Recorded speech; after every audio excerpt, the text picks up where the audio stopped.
Good morning, ladies. We're just gonna put this on as a placeholder and make sure everything's running smoothly. We're gonna go ahead and mute things, and we'll be getting started right around 10 o'clock.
Good morning, Thela.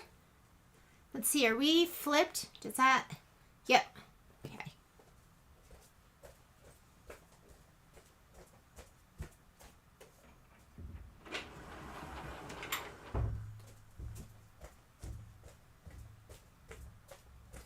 You gonna be stitching with us this morning, Thela?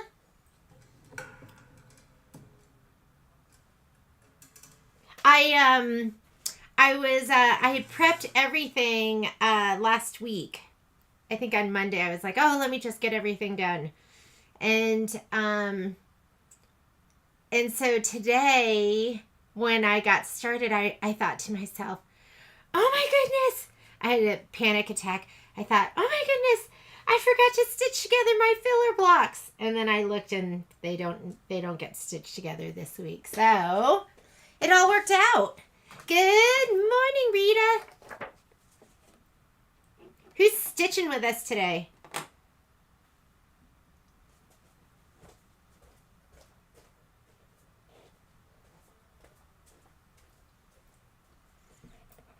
We'll get started in just a couple more minutes.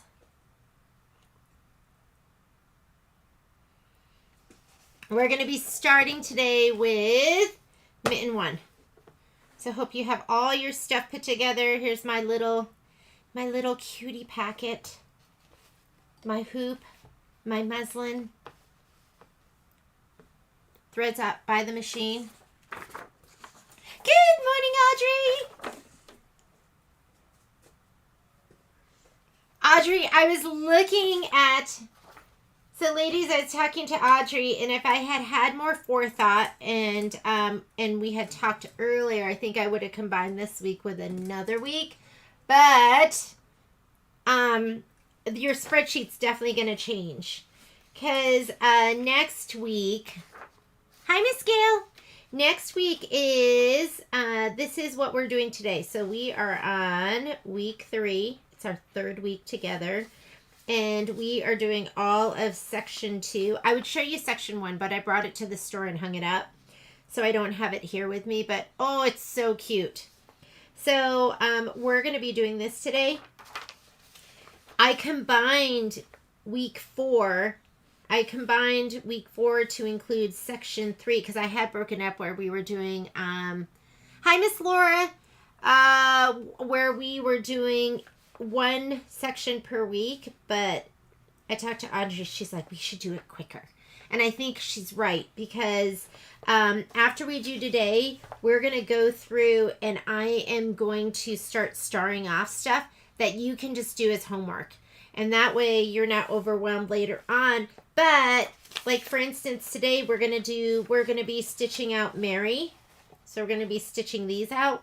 Once you do one of them, it's a piece of cake to do all the other ones. So we probably won't do those in the sew along. Those will be assigned as homework. I know, ladies, you thought you were done with homework, but no, you're not. Not if you're doing Kimberbell with us. Plus, I gotta get ready because, you know, I'm hoping that I can do it later on today, but I'm gonna be stitching out Merry Christmas, y'all, and then before you know it, Sweetest Pie is gonna be here.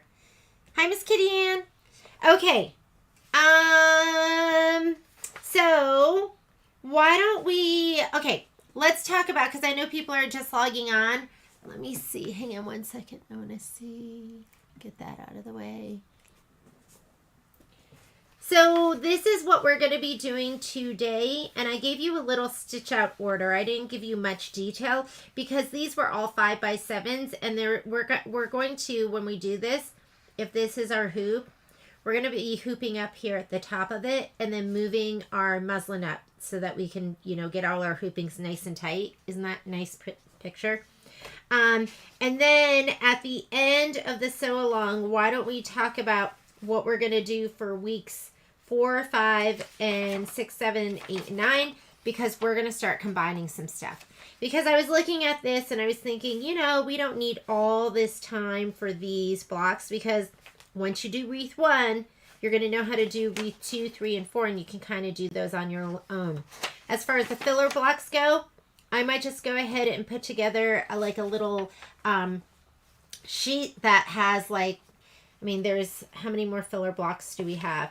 We could probably do those in maybe 3 or 4 hoopings in the 8x12 hoop, because now you know how to do them. We're going to do them again today, but once you know how to do it, you should be good to go. So let's go ahead and get started, ladies. So what we're going to do is we're going to do mitten 1. If you look at the spreadsheet, everything I put in green, those are the ones that have a part A and a part B. And our very first sew along, we did all the part A's. So now we're set to do all of these part B's. That's why those are highlighted in green. Those are the ones that are going to be 2-part designs. And so we're going to go ahead and do mitten 1. Let's hoop up. Here are our instructions. So for mitten 1, that is going to be page 14. I'm going to put that over by my machine. And it's going to go into a 5x7. I'm using muslin again. This is kind of my leftover piece, and then I cut a brand new piece today. Let's look at our alignment so that I don't lead you astray. That's always important. Those are going to be centered, so you don't have to worry about moving those at all. You're going to put one on top of the other. So here's my 5x7 hoop. Again, I use muslin instead of, I don't know who else has been joining me in that, but I use it instead of the, no-show mesh. And people always ask why, and I always say because I like the way it feels. It feels softer, it's more pliable. And at this point with stabilizer and the cost of it, it just keeps going up. I think it's cheaper, although I'm not sure. I never really thought about it and priced it up, but I think it is going to be cheaper. Got it in there. Use a little muscle. And so I had somebody ask how I hoop it, and I hoop it just like I would stabilizer, where I kind of pull it taut, but you don't want to stretch it. What you don't want to do is stretch it, do your embroidery, and take it out of the hoop and have it like pull in or do something like that. So I just hoop it just like that. My strips, if I'm doing the 5x7, I usually cut my strips 9 inches. And then I just leave it on here, and we're just going to keep unhooping, stitching, unhooping, and stitching. All right, let's go ahead and load this to the machine. It's a little bit of a mess in here, and I can't seem to rein it in. And the biggest issue is I've run out of space, ladies. I don't know if anyone's experiencing the same thing as me, but every day I bring something home from the store. A little of this, a little of that. And next thing you know, all that space you had when you moved in is gone. Okay, I'm sliding my hoop on. The other thing I really like to do is I like to choose my hoop size. So I am using my 5x7, and that always gives me my parameters, my perimeter, the outline of the area I have to work in. I did my upgrade this morning, or my update. Oh, I haven't looked here lately. You ladies should check your service count. I don't know what they tell you at your stores, but we recommend that you service your machine every 3 million stitches if you're on a sewing and embroidery machine, and every million stitches for your sewing only machine. So right now I'm at, and I know some people have never even looked at this page, but I'm at 500,000 stitches with 5 million total. And you can see my update is in here. I don't know about you ladies, but I never got, this is, if you're hooked up to your network, when there's an update, you should get a little exclamation point here if you're on the Solaris and Luminaire. I never got one. I've been waiting for the past couple of days, so I just did mine old school with a USB. So here's my 5x7. Go ahead and select that. Say OK. And I'm going to go into embroidery. Oh, look! This is different. So this is different. These are, they put them on here, but they're grayed out because I don't have my actual upgrade yet. So, but it looks like they've added some stuff in. I'm just going to take a quick peek. I'm curious. This is going to be the edge to edge. So there's a new edge to edge folder. Isn't that exciting, ladies? So until you actually get your upgrade, these won't be available. But they added new designs. So these are going to be new embroidery designs. There's going to be a new edge to edge. And these are some kind of like geometric designs. This looks different down here. So this is your couching. And I don't know if those are new couching designs. But anyways, let me go ahead and hit this. Some of you have probably explored this. I just did mine this morning. Okay. Let's go quilting. Our quilting design that we're doing is Winter 2. And we're choosing the 4x6. So that is Winter 2.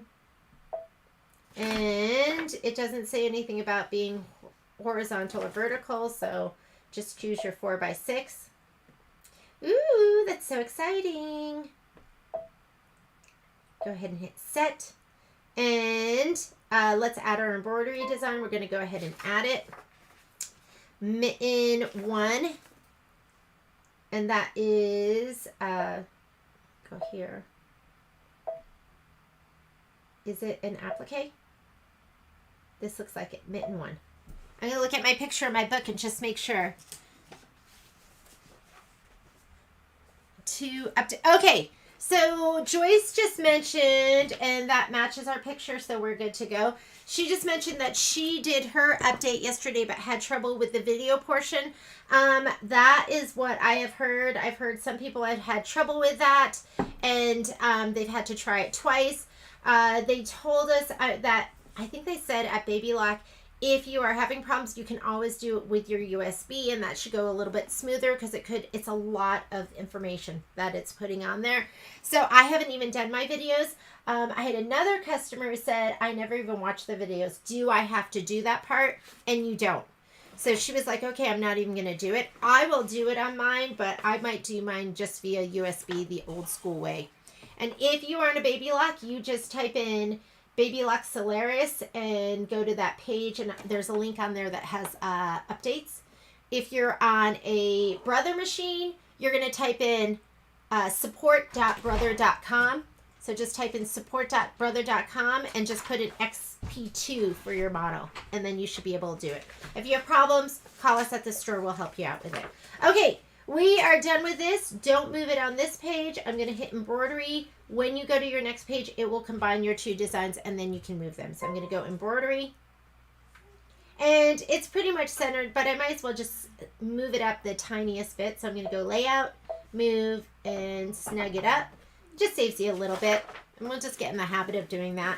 And then you're going to have not less scoopings, but you'll be able to save on your muslin or your stabilizer. All right, we're good to go. So we're going to go ahead and say okay. Let's look at the book. So Joyce, were you able to finally get it, or did it just take a long time? So right here it says stitch the placement line. Oh, before we do that, we're doing the quilting and we're adding the batting. So I'm just going to put a visible color in there, or the first color that's going to make a difference was just going to be this like light pink. I talked to somebody who said they were having trouble picking out the colors.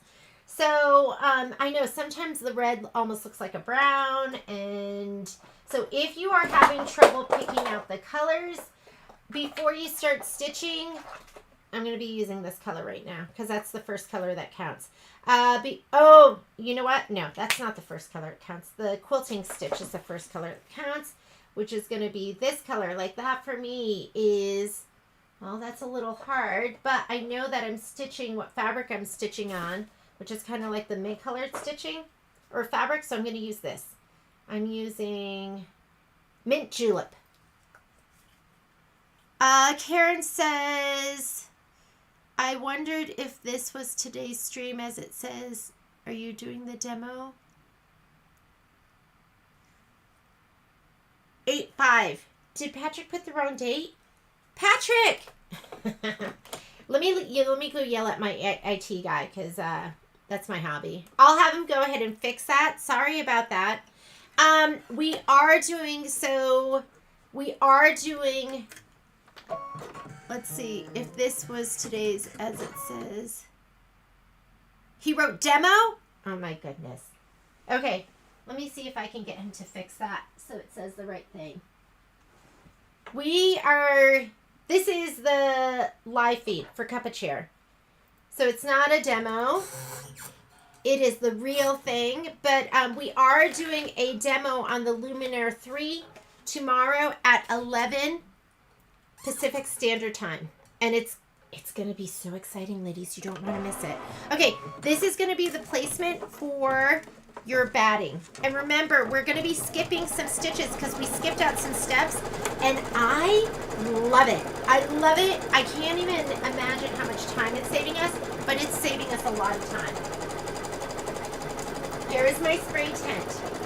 I try to like move things so you don't see them that well because everything's so messy in here. But this is made by Dime, and I just put like a piece of cardboard in here, and then I can change it out when it gets too sticky. But this is where I'm going to be spraying today. The spray I'm going to be using, because people ask that too, is I use this Ganode KK100. Just the economy line is fine. This is the best spray ever. You're going to love it. And when we go to spray this, ladies, remember, I want you to, you're not going to spray like crazy. You're just going to, do you see how light I did that? I mean, you can barely hear it coming out. Lightly. We're not trying to make our hair big like in the 80s. All right. We're going to go ahead. That tells you where to put your batting down, and our batting is already cut to size. I had you, on this spreadsheet, I had you cut it to size so we don't have to trim. So you're just going to lay it right inside that stitch line. All right, we're going to skip the next step. So let's talk about this. In case you weren't here last week. So I'm going to go here. This is going to bring up my colors. We just did the placement line for the batting. That's going to be turquoise, orange, turquoise, orange. Turquoise is placement, orange is tack down. This right here is our tack down. We don't need to do that because that wanted to tack it down and give you the opportunity to trim. We don't have to trim because we cut it to size. Going to go to the next step. The next step is going to be the placement stitch for the background fabric. If you're doing filler blocks, which are cut to size, then you have to do this. If you're just doing background, you don't have to do it. Just give this a little shot of spray. Do that over here. You're not going to see it.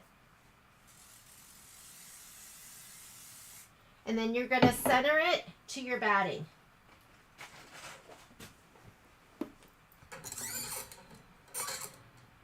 So what I like to do, and you don't have to do this, but I like to just, and yes, I am touching the sprayed side, so it's a little sticky. And then I find like the very center, and then I just open it up here. And you can look at your hoop and kind of get it lined up. And then you should have about 1 inch all the way around. I'm going to go ahead and push it down.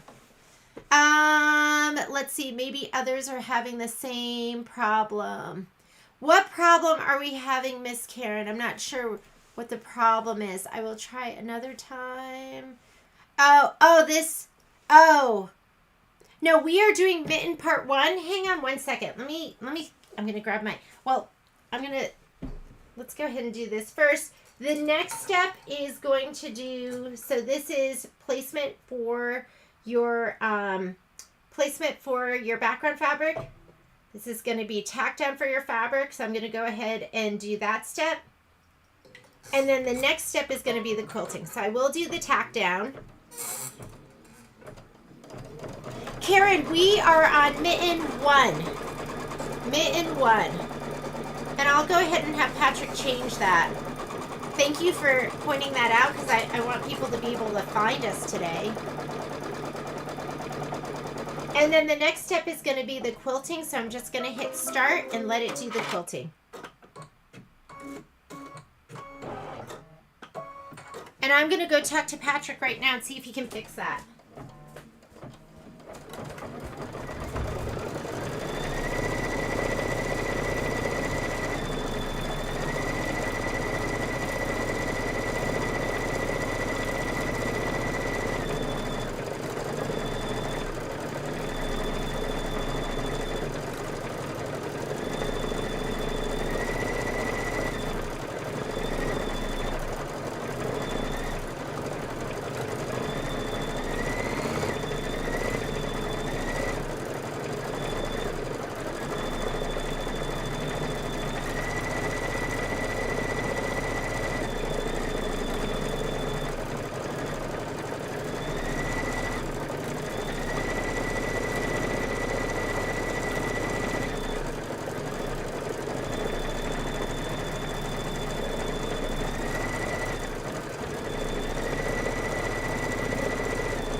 After we do this, then we're going to get into the embroidery on page 14, and it says stitch the mitten placement line. It's going to have a satin outline, so the color's not going to make a difference, but you are going to be laying down, both this fabric and this fabric, so if you want to, you can go ahead and put it in your little spray tent. And we carry all this stuff at the store, so if there's anything that you want, just you can go to our website, which is a1backandsew.net. We have everything there. I'm going to give those a little shot of spray so they'll be sprayed and ready.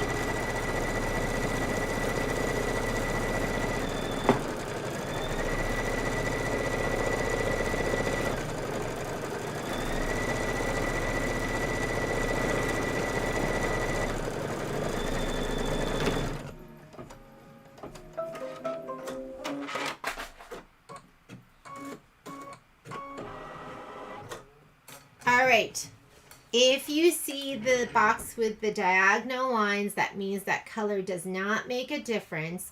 So I'm just going to leave the color I have in there, and let's do our placement line. And you're going to need your red piece of fabric next.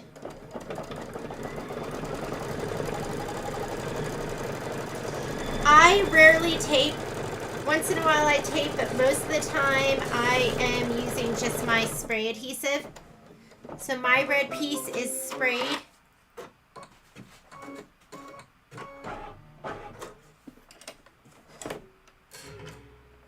I'm just going to put this down.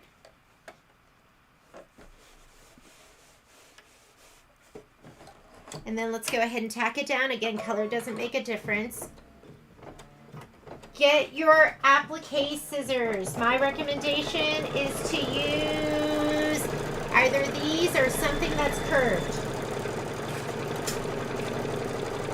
So I have my double curved scissors. Anytime it wants you to trim it next to the stitch, you want something like this. And this is great because the first curve goes over the edge and then the next curve pulls away from the fabric or is away from the fabric, so you don't have to worry about it cutting into the fabric. Although some of us have special skills and we still cut into the fabric, don't we, ladies? Okay, these are my favorite though. And what I love about them is you just pinch and I can use them with both hands. So go ahead and trim this. This right here is step number 2, stitch the mitten tack down line, trim the fabric close to the stitch line.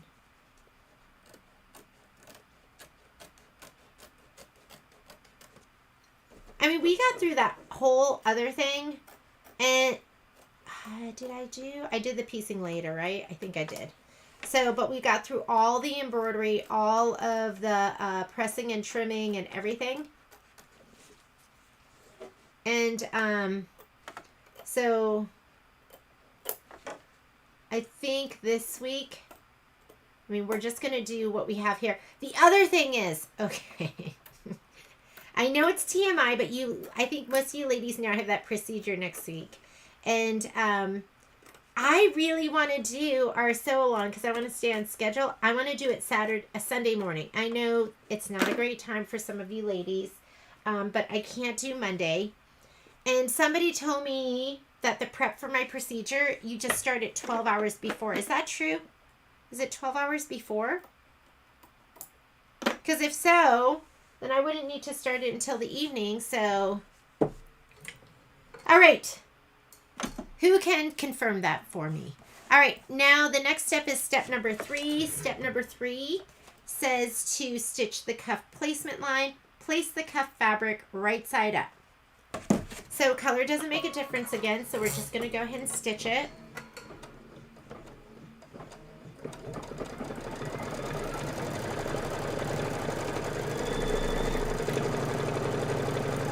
Here's your fabric. Seems kind of big for that little cuff, doesn't it? But whatever. Okay. What am I gonna? I was gonna try and save some of it. But what am I gonna do with it? Let's just stitch it down. Okay, this is gonna be tack down and trim close to your stitch.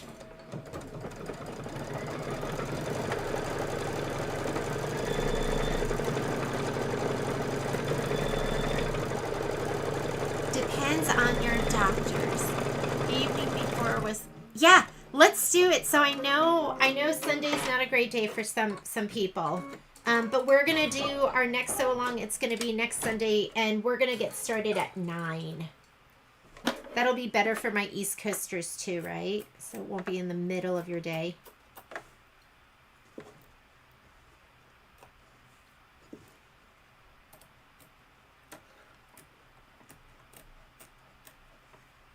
And I'm going to give you a little homework too. So, well, actually, not this week, next week. Because starting next week, we're really going to double up. We're going to double up, ladies. You will have to be all day. I know Patrick keeps saying I need to go get my my prep stuff. So maybe I'll do that after we finish this. Like, I need to figure that out. All right. Let's get embroidering, ladies. Okay, we just did that. Now the next step is stitch the mitten wavy design, and it wants it to be that pretty pink. Again, that pretty pink is taffy. If you ladies have like a bunch of glide sets and you only need a couple of threads for this or that, you can let me know. I usually order maybe once a month. You know, so if you ever wanted me to get it for you, I can. We don't carry it in the store because we carry Isacord. And our store's not big enough to carry like multiple lines.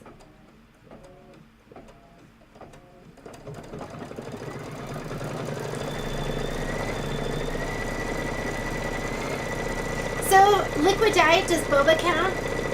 If I don't eat the bobas? I don't know if I've ever had to do a liquid diet for the whole day.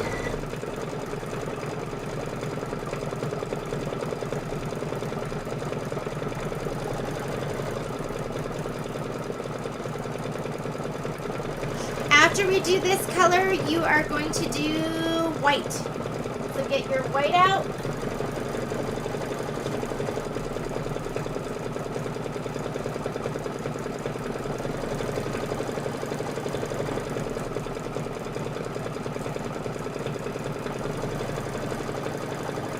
I finally finished that white spool last week.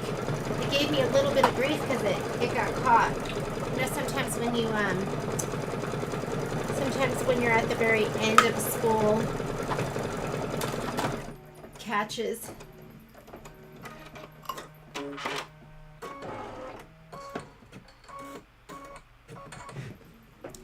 Clear liquids. Ah! That sounds horrible. Clear? Is that like chicken broth? I guess boba doesn't count. So for the background quilting, I use the mint julep. But you could have, I mean, this probably would have been prettier. That would have been prettier. Karen, I go Tide water.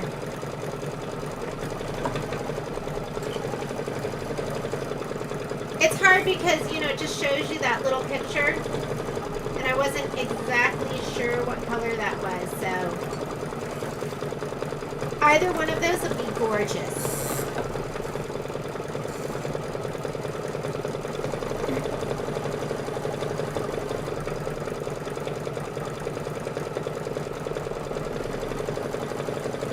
You're down to, so are you just cutting right now, Rolo?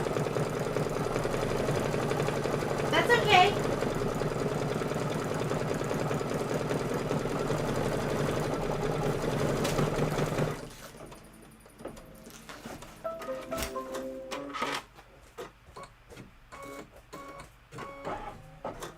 All right. Let me go ahead and take that out. We're going to put our white in. Non-red or okay, so what's non-red? Just anything that wasn't red, any clear liquid that wasn't red.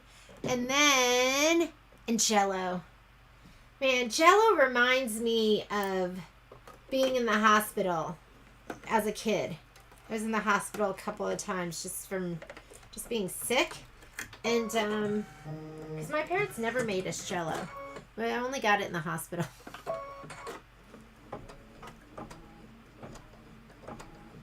Get cutting. You have a lot. It'll be a lot of cutting, but once it's all, you know, organized and sorted, I just love it.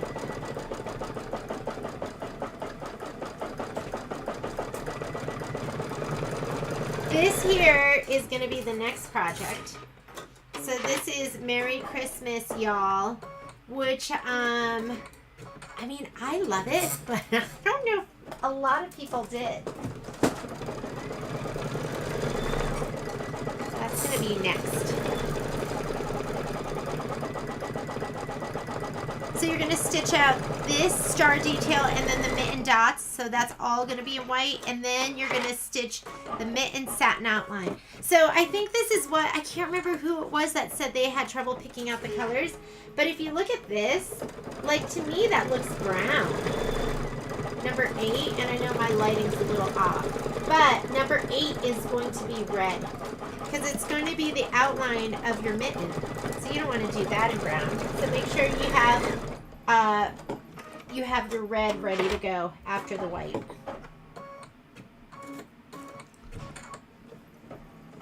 I don't even know what a clear liquid is anymore. Chicken broth. Oh, you know what? How about, can you do faux? Like just the broth? I could do that.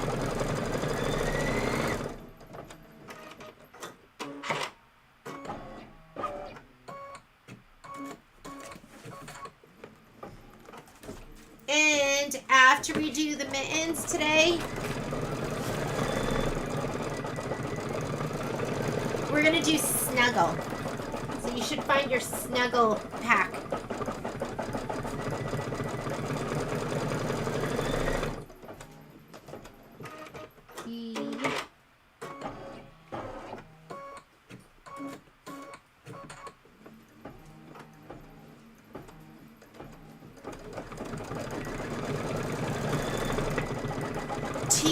coffee. Tea and coffee. Okay, I can do tea. I like tea. Green tea. Sodas. I like bubbly water. I'm getting really hungry just thinking about not being able to eat next Sunday. And this will be good that we're stitching together because it'll take my mind off of it. Otherwise, I have trouble. I don't know about you ladies, but when I'm at the store, I'm so busy. It's usually like 2 or 3 before we even get to eat lunch. But at home, I cannot stay out of the kitchen. I'm in the kitchen all day.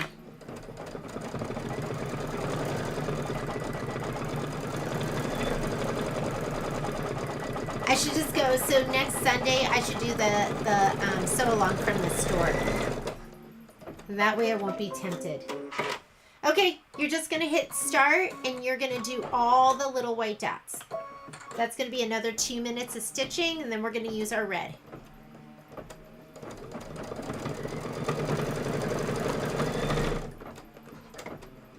I just love the kitchen. And I love snacks. I love just taking a little nibble here and a little nibble there. And then I play that chip game where I tell myself I'm only going to have 10 of them. And then I eat my 10 and I say, okay, just 10 more. That's what I do when I'm at home all day. Nothing with colored dyes in your liquids.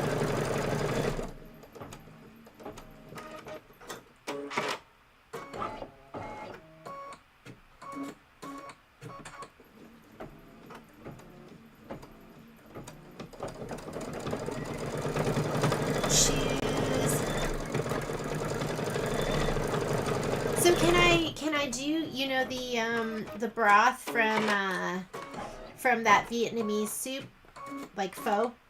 I know I think it's really called pho, right? Can I do that without any of the noodles and just the broth?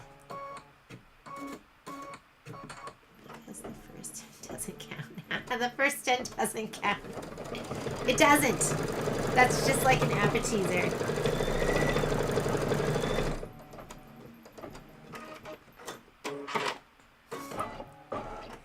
So Patrick and I went to Trader Joe's on Saturday after work, and he found this new chip, and they're we call them cheese crunchies. They're like, you know, like Cheetos, but the Trader Joe's version, and but they have truffle oil on them. And they were I opened the bag in the car and I ate the entire bag. I ate the whole thing. And it was so good. And then I didn't eat dinner. I had like barely ate dinner. It's the worst.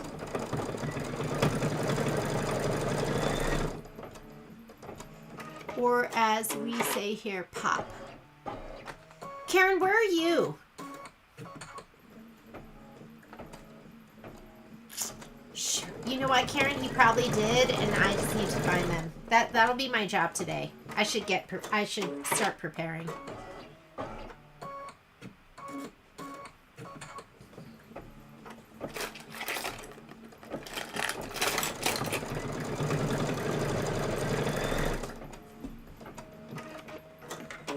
This is when I start getting really impatient and I want to like...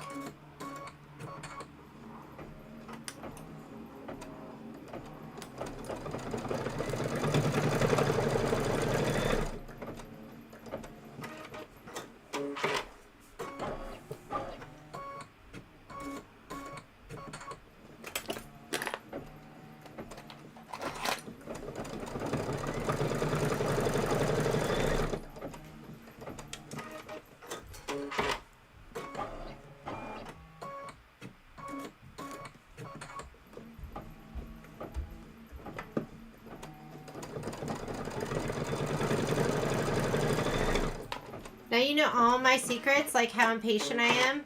Like I really probably shouldn't be doing this while it's stitching, but... And if you haven't seen these before, these are my 2 jump thread trimmers. These are side hoppers, and I haven't been able to get them in green. Sometimes when I order them, they just send me whatever they have, so I just will get green or hot pink. So I have hot pink in the store right now. And then these are your perfect snips from OESD. And I couldn't live without these. They're like the best.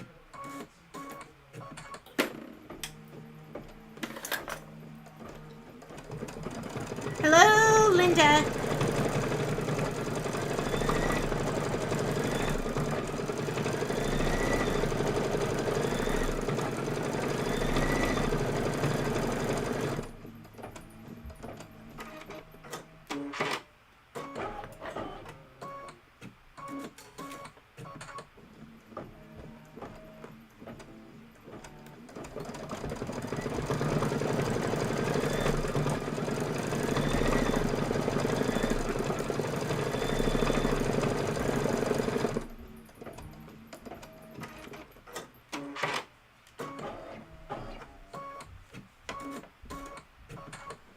So when I use these, I flip them. I like flip one way and then I flip the other.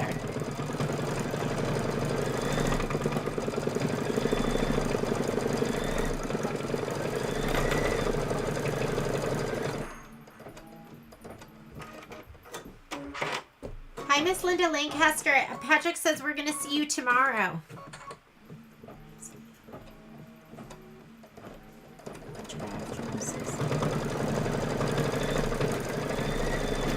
Oh, believe me, my finger has gotten this thing right there. This little black screw, that's the one that gets me. But I'm not brave, I'm impatient. I go, why just sit here when I can go ahead and just do this? Okay, red thread next, ladies. Get your red thread.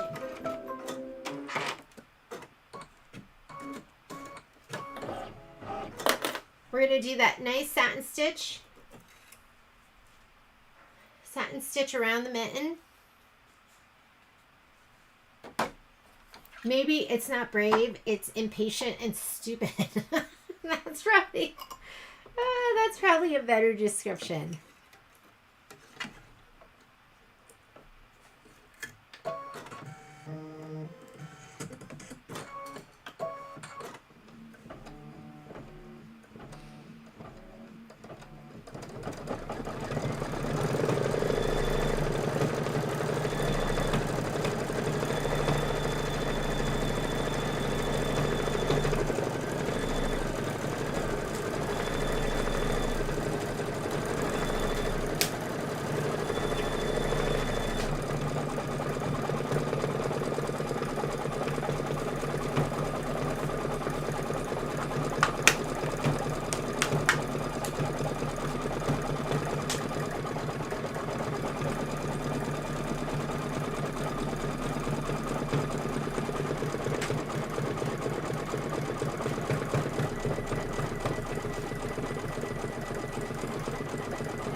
Okay, Thursday and not, so Linda, you're going to be in on Thursday and not Tuesday?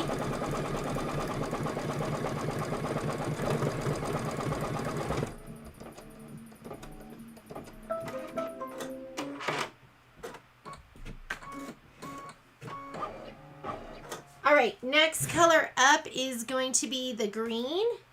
And it's that really pretty kind of, this green right here. Sage. Go ahead and take out, wait. Nope, don't do that. Actually, that's funny. The screen is showing it in the pink, and then the book is showing it in the green. So I guess you can just decide which one you like better. They're showing it in the green here. So I'm going to go ahead and do the green. But if you find that confusing, I totally get it. Your screen, or at least my screen, is showing it in the pink. So, but whichever one looks better to you, you can use. Don't know when do you think it will still be noticeable if I do some blocks with? Oh no, I don't think. I think the difference you're going to find with the stabilizer as opposed to the muslin is just, for me, the feel. So it's just a little more rigid, I feel like. But maybe you want that. Like maybe that will feel better for you in your wall hanging. So I think you can mix it. I don't think there's any problem with mixing this, Susan.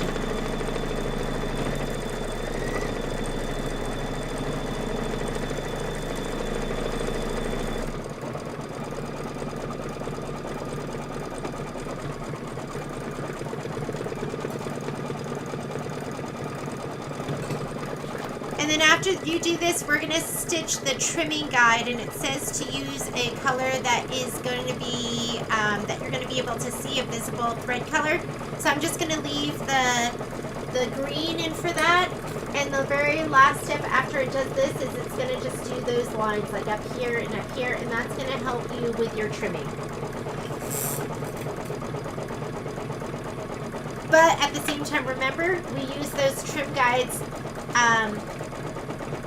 not to be exactly on them, but just to use them for general placement. Because a lot of times, I mean, you can see right here, I'm like pulling in. You can see this line's not totally straight. As you stitch, your fabric kind of pulls inward.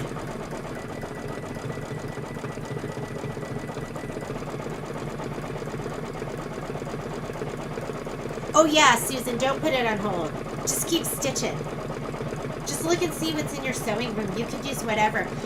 The reason I use muslin as my stabilizer for this is because we have background fabric that is stabilized with the Shape Flex, your fusible woven, as well as batting, as well as whatever's going on top. So you don't need a ton of stabilizer. You're going to be fine with just the muslin.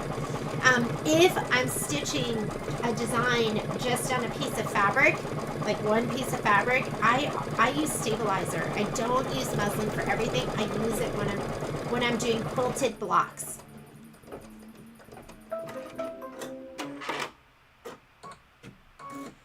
And don't forget step number 10. I'm just going to hit the start button, and it's going to go ahead and stitch out just those lines that we're going to need for cutting. But before you cut, you're going to press. We're going to press this and have it lay as flat as we can have it lay. But look at all the puckering you have. There's tons of it. Don't worry, we'll get that out when we press everything. Don't worry about puckering.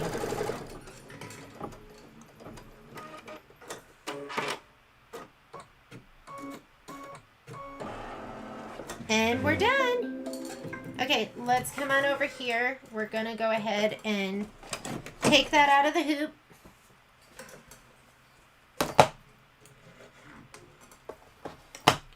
Let me read everything, make sure first. And we're going to trim it later, though. We're going to rehoop, and we are going to do snuggle. So let's pop this out. I'm going to loosen this up. I can just tell I'm going to need to loosen it a little bit. You're leaving this on here. So that way we can have our next hooping, our next design right here. Leave that. Now we're just gonna hoop. You have a little bit of no-sew area on the top of your hoop, so this can hang down a little bit. You probably have like an inch, something like that. So I'm gonna hoop it just like that.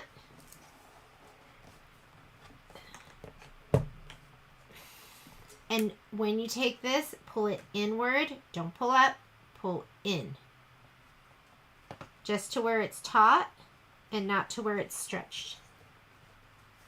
Should be nice and flat. And we're ready to go. So just go ahead and do that.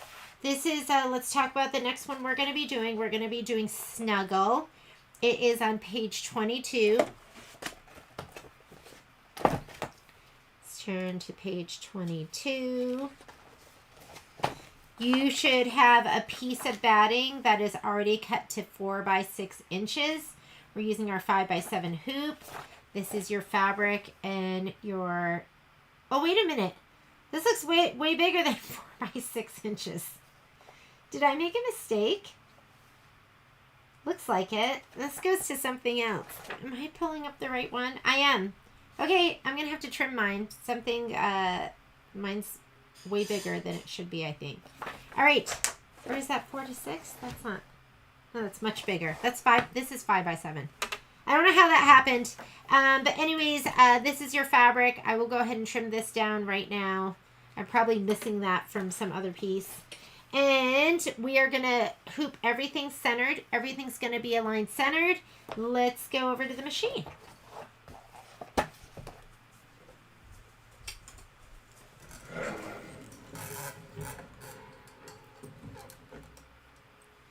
I'm going to slide this on. Still, I just have a white bobbin in there. And let's go ahead and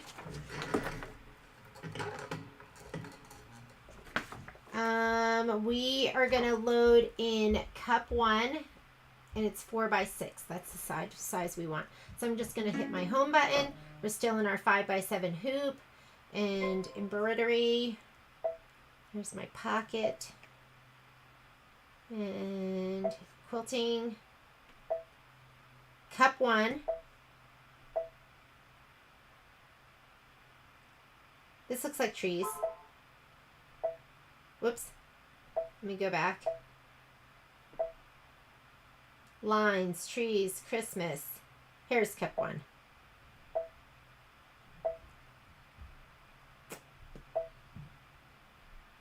We want the 4 by 6 set. Let's add to it. And we're adding Snuggle. Snuggle. It is, this is not an applique block. It's just a stitch block. There's no fabric going down.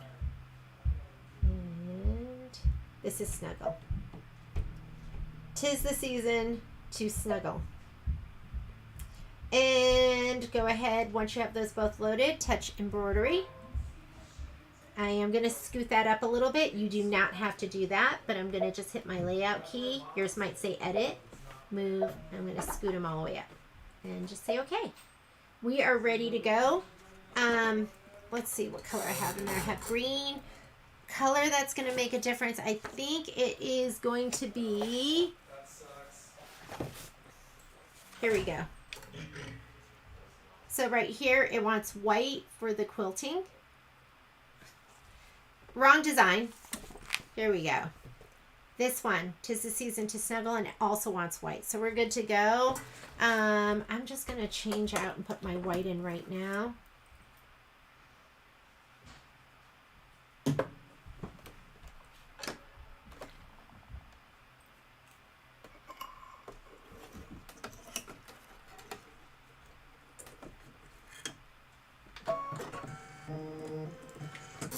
And while it's stitching this, I am going to go ahead and cut my my batting down to 4 by 6.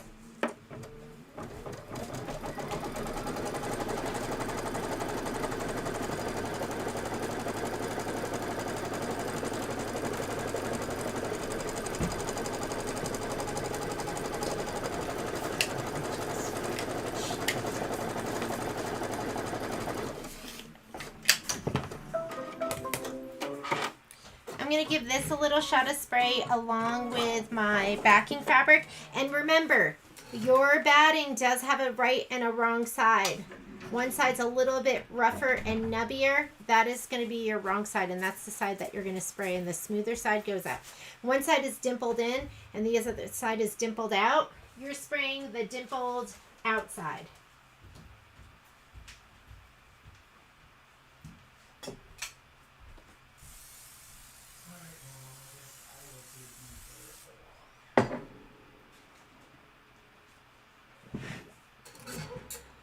Okay, let's go ahead and lay this down. Remember, it's going to go right inside that stitch line, the placement line.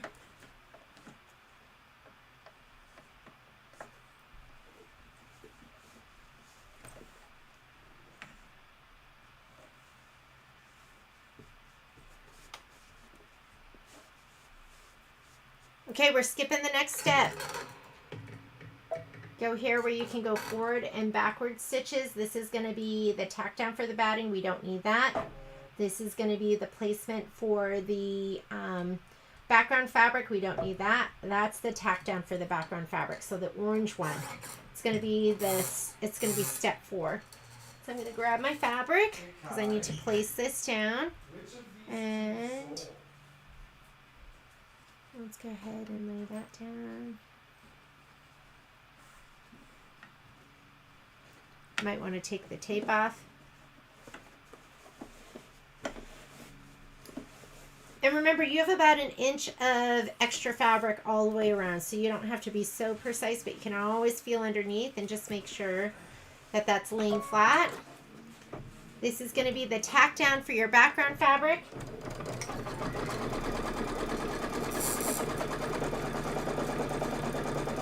And then the quilting stitches. So as soon as this is done, you can just go into the quilting stitches. There's the problem. My arm kept bouncing up. It's loose.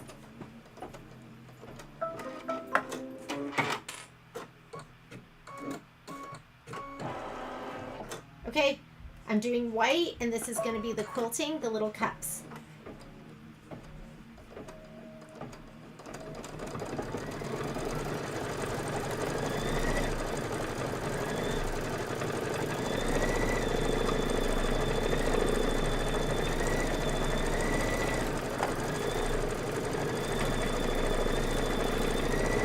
So for the next step, it wants you to change your bobbin thread to black. If you do not have a black bobbin, wind one right now. I have them. We carry them in the store. Whoops. I just dumped all mine out. But we carry the Filtech ones. And you want, for embroidery, you want clear glide. You don't want clear quilt. You want clear glide, which is the polyester. So get your black bobbin ready.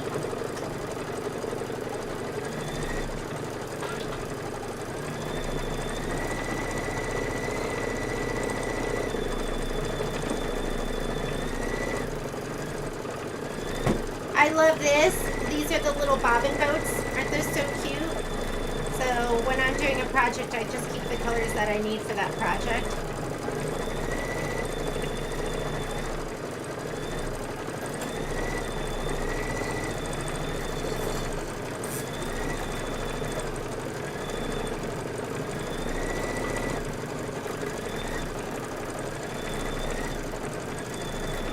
Oh, thanks, Linda.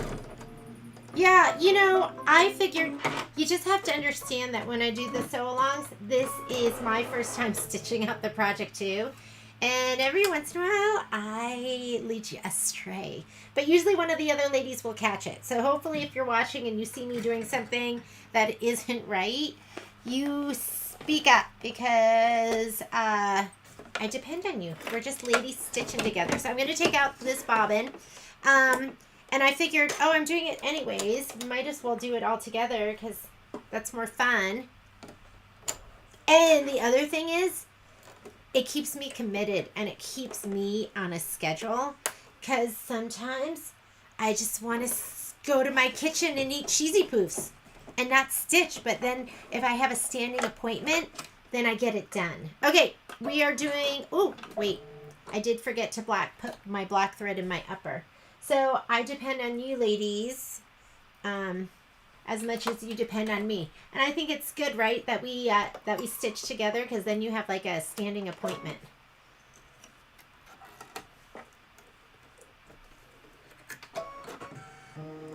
And then we don't have UFOs.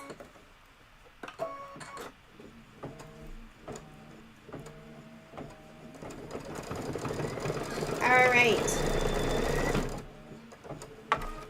Yeah, when you have black font, it's always nice to use a matching black bobbin so you don't have any of that white pin dotting. Oh, Karen, I'm so happy.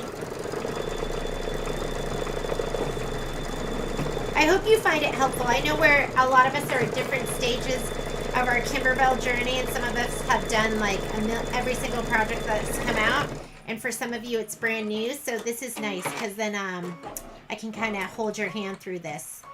You can avoid those mistakes I've made.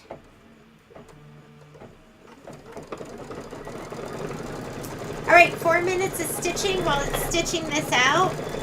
The next block we're going to do is the M block, M for Mary. So go find that.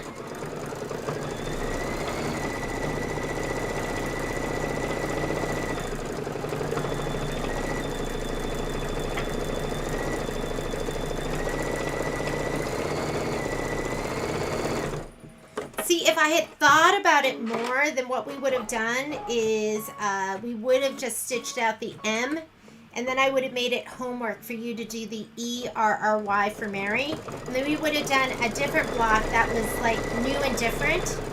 But I will put some more forethought into next week's. And I do, at this point, I just have it where we're combining sections 3 and 4, but I'm going to look at the embroideries this time. And we might incorporate some of section 3, 4, and 5. And then just assign you some homework.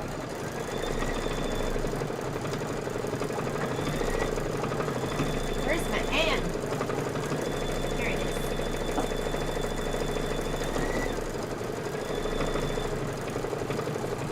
This is what you want for the M block. This is going to be next.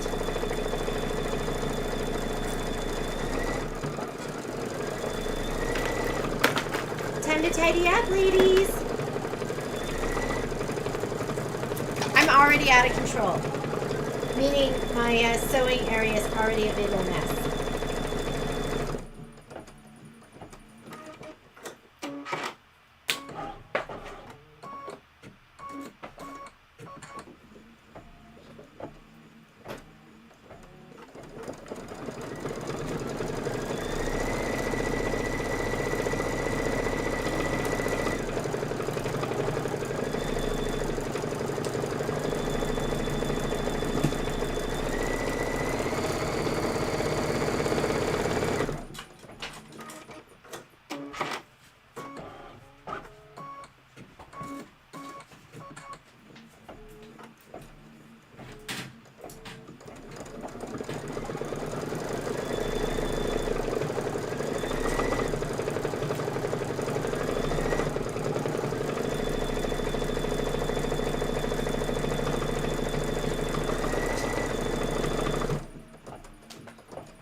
to redo, so we're going to do this, and then we're going to do M, and then we're going to do Mitten 2, and I'm so excited to do this, because this one has a part A and a part B. So this, the part A is already done. I hope I have it prepped enough. And then, so yeah, I'm excited to do one of those. I'm going to just kind of leave that out. Stitch mine out of place.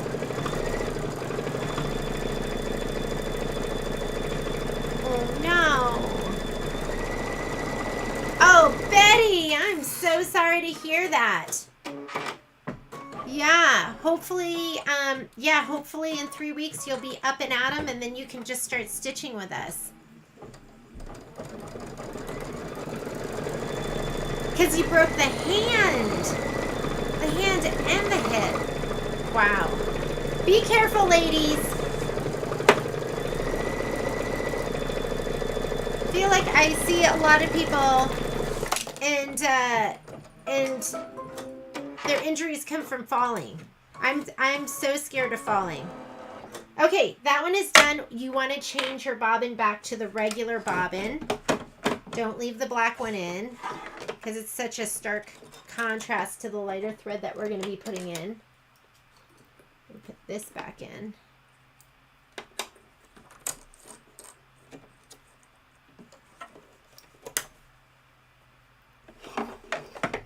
Slide that in, and 'tis the season. Now we're going to stitch out Snuggle, and this one's done. Love it. Easy peasy, fast. You're going to take out your black thread. We're going to put in the, I think it's called taffy, right? That pink.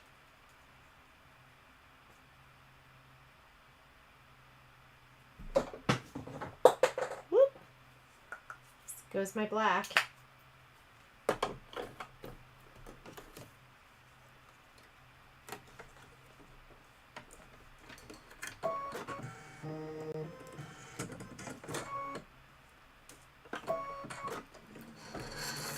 Is the season to Snuggle. And then we're going to rehoop. Rehoop and get ready to stitch out your M.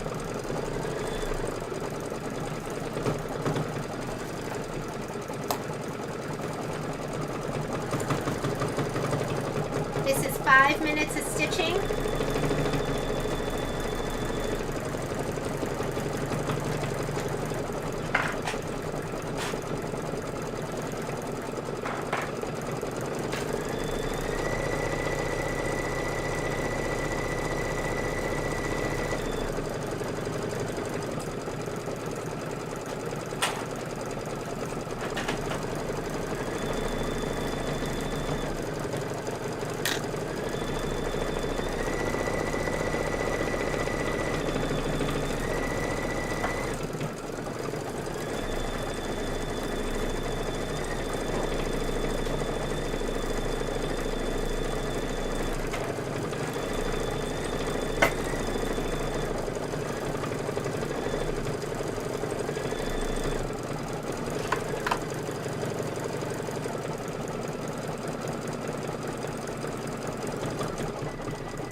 take it out of the hoop.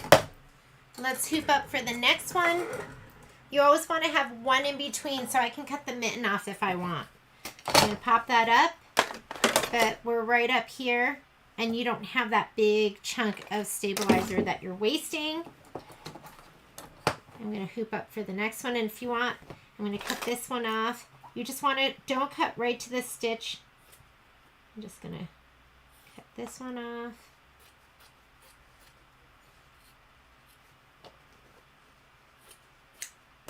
Then we can press this one out, although I'll press them all at once. This one goes to the top, and we're ready for the next hooping. Remember, when you put the hoop on, the arrow, there's a little arrow there at the very top. You see him? He's always going on the top. And I always tell people you want it kind of like a bowl. Every once in a while, somebody will come into the store and they'll hoop, and they'll be hooping like this. You don't want to do that. Flat side down.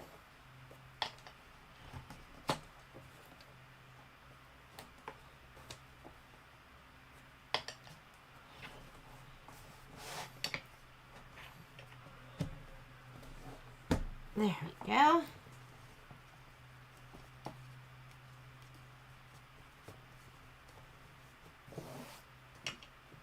Okay, let's take it to the machine.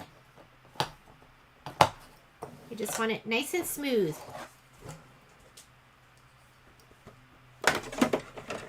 You want it nice and smooth, but not stretched.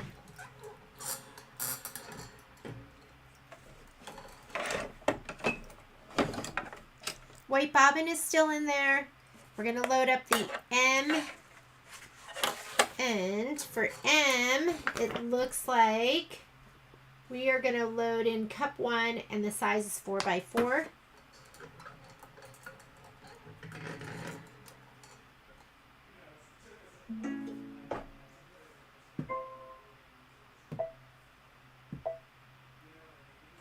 Cup 1.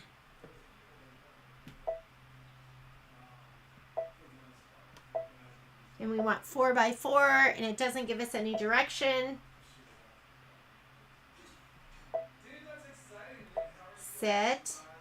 And we are going to put on top of that M block. So now we're going to add. Let's go into our Cup of Cheer quilting designs. The M block is just a stitched block. Here it is right here. Set. And let's check and see if we're aligned right. Mitten is so cute. Yeah, if you just finished the mitten, Karen, why don't you just do the M block with us, and you can always go back to Snuggle. M block is on page 19. Remember, ladies, we're flexible. We can kind of do whatever we want. And so here is, let's see, alignment.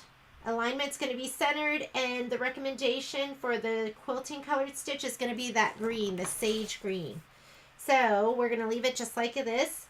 Let's hit embroidery, and I'm going to take this and move it all the way up.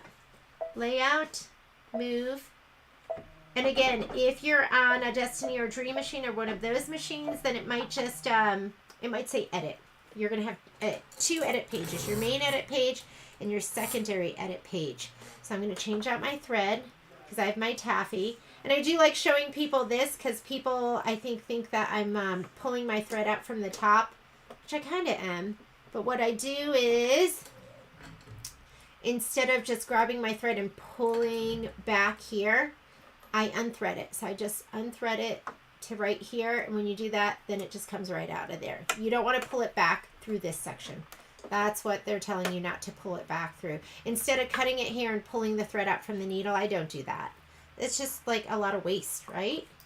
I don't know if you get it. I don't like wasting. I was just born that way. Okay. Let's go ahead and thread her up.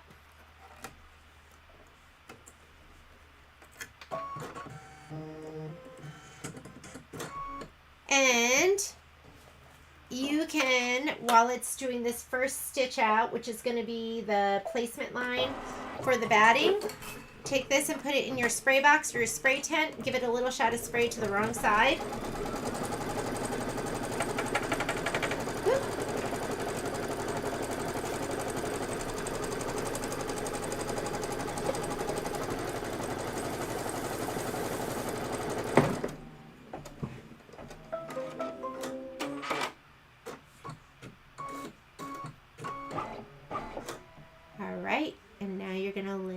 Down right inside of that stitch line. What was I doing for all those years? Trimming my batting. So much easier and faster this way. I hope you're not finding it too confusing because it makes a huge difference. All right, this is the tack down for the batting. We don't need to do that. That is your placement stitch for the background fabric. We don't need to do that. That's your tack down for the background fabric. We're going to do that. So you're really doing steps 1 and 4 when the background fabric is big, 1 and 2 when the background fabric is the exact size that it needs to be, meaning really the filler blocks. Not 1 and 2. 1 and 3 for the filler blocks. 1 and 4 for the big background pieces. Hope I didn't confuse you. We're doing 1 and 4. All right, push it down. Go ahead and do the tack down, and then we'll do the quilting.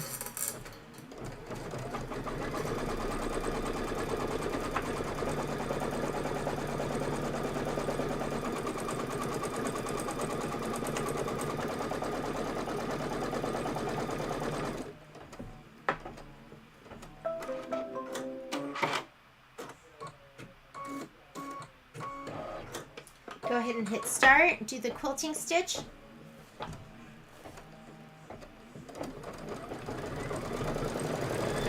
And then you're just going to go ahead and stitch out the M, and you're going to be using the taffy.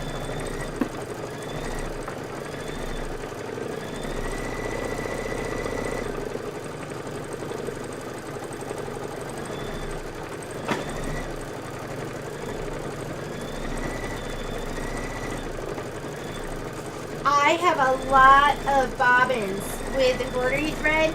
Sometimes when I'm doing stuff like this, I might toss one of those bobbins in just to kind of use it up. So my white, I'm pretty sure, is almost done. So I think I'll maybe put in something that's a close match to the taffy.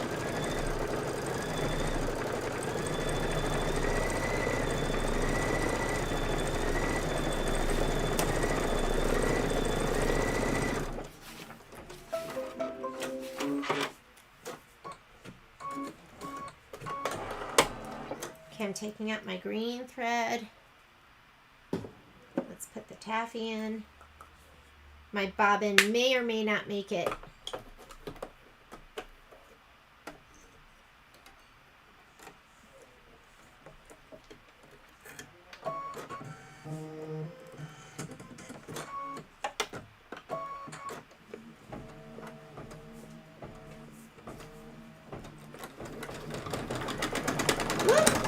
Okay, did you hear that sound, ladies? That sounded to me like I missed my take-up lever. And it happens to the best of us, but if you ever have something like that happen, I'm just going to cut this. Don't use your cutter. I'm not sure what quite happened, but I'm going to put my foot up. Oh, jeez. Yeah, my, maybe I didn't. Let me cut the thread down here and see what's going on. I have a bird's nest clearer. Let me see if I can, which is just like a blade, but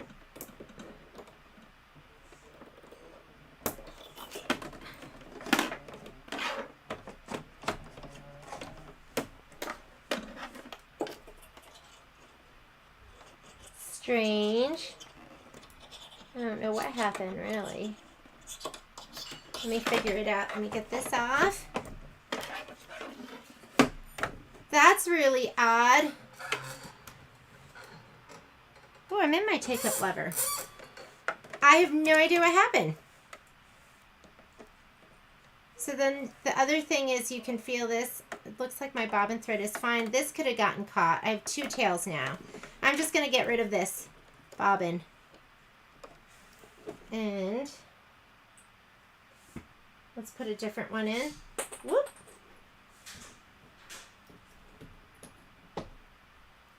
Just going to use up some thread here.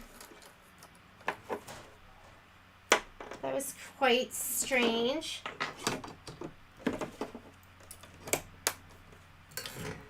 Yeah, I did get a little jam there, didn't I? Okay, I'm just going to go ahead and pull this in. Didn't get far. I'm going to go back to the beginning of that color. This moves forward, this moves back. That'll go right back to the beginning of that. And let's thread up again. I'm going to thread from the start. I just checked and I'm in my take-up lever, so I have no idea how that happened. But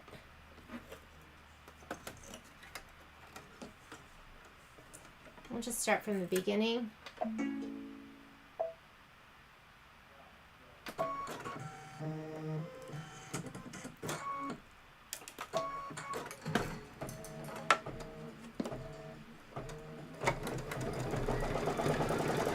Sounds fine. We'll just assume it was a bobbin thing.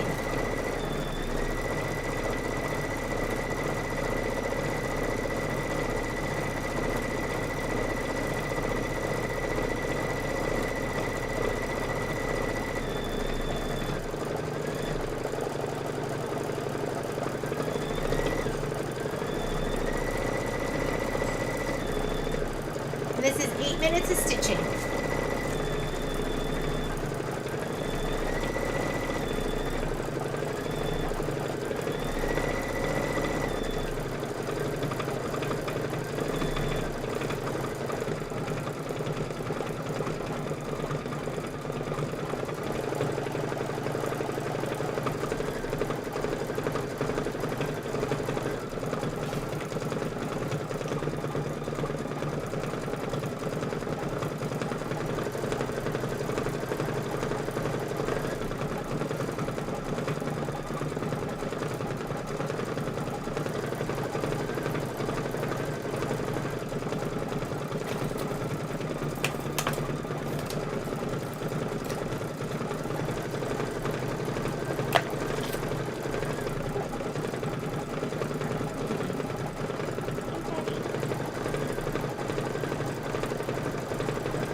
You were told Cuppa Chair has an embroidery disc. Do you mean just the disc that the design comes with? So when you open up the book, there's going to be a disc that comes with it. So I'm not sure if you're referring to that, but that is going to have just your embroidery designs. It has I guess that's it. I think it might have the SVG files in case you use a cutter. It won't have the quilting designs because those need to be purchased directly from Kimberbell, unfortunately. Yeah, but it just has the embroidery. And it also has, you know, there's extra projects. You know, I can tell you what's on here.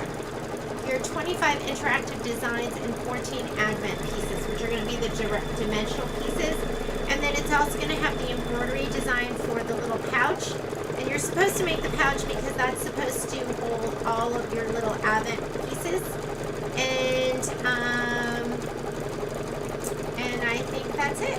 The quilt, the advent pieces, and the zipper pouch. And if anyone still needs kits, I did order 5 more, so I think those will be here this week.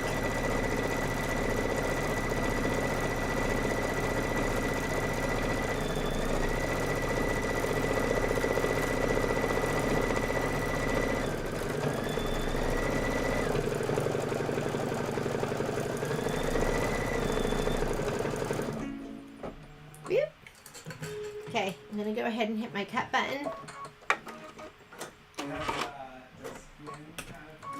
And put in another thing of thread.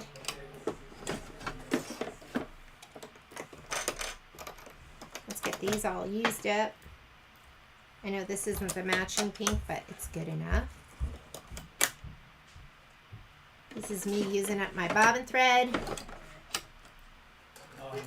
And I will normally go back 10 stitches, 10 or 20, depending on what I'm stitching.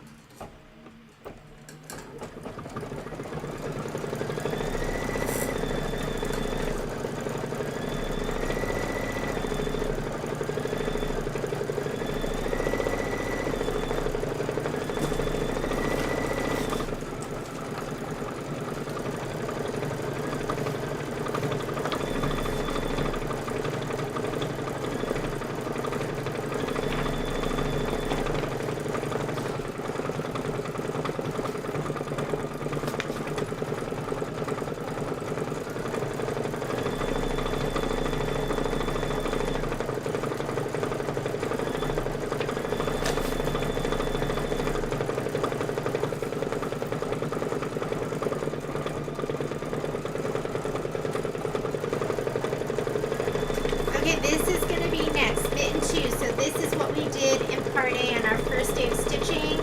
And then you're going to have your batting and your background fabric. I had somebody ask me what kind of batting I use. And honestly, I just use whatever is in my scrap bin. I have so much leftover batting. And this one is a little thicker than the one that I just used. And I'll use,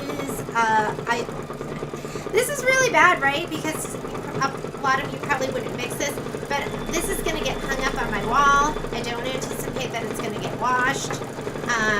Who knows though? But I'll use white, I'll use cream, I'll just use whatever I have. And I'll use, most of it's low, it's all low loft, but there are some pieces that are a little thicker than the other pieces.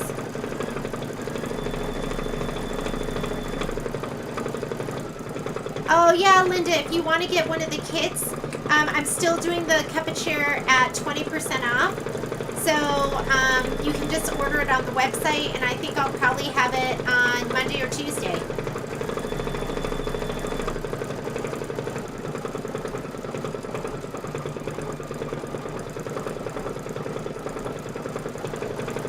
And then you can, of course, just use whatever fabrics you have.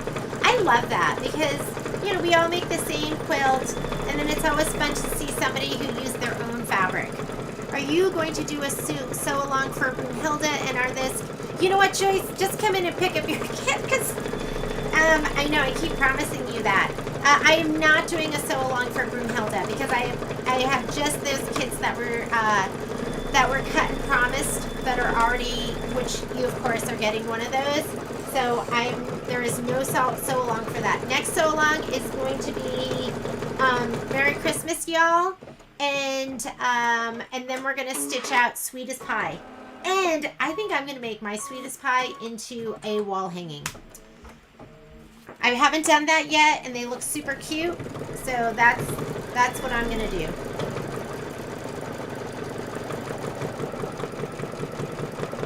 How cute is this stitching? And it's funny because the angle can make it look different. So if we come over here and look at that one, see how it doesn't look as defined? And then if we do that, the different angle can change the way it looks.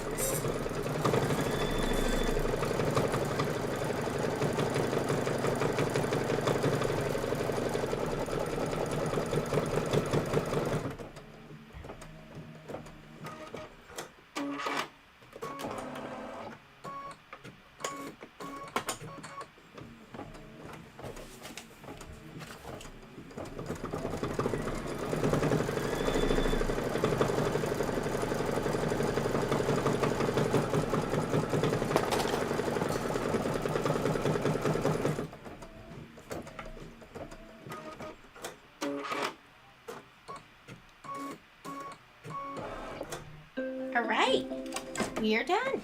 Go ahead and take that. We're gonna go ahead and re-hoop for mitten 2. Mitten 2 is gonna also be in a 5x7. So I'm just gonna go ahead and scoot this one up.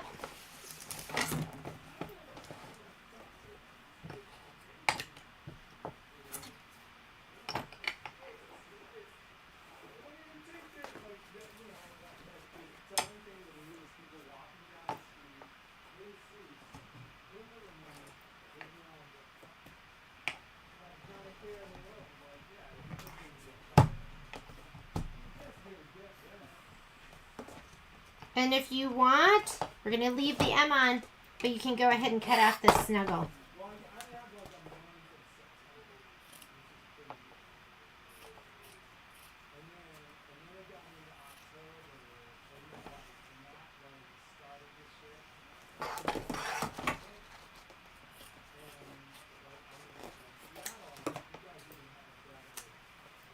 Tis the season to snuggle.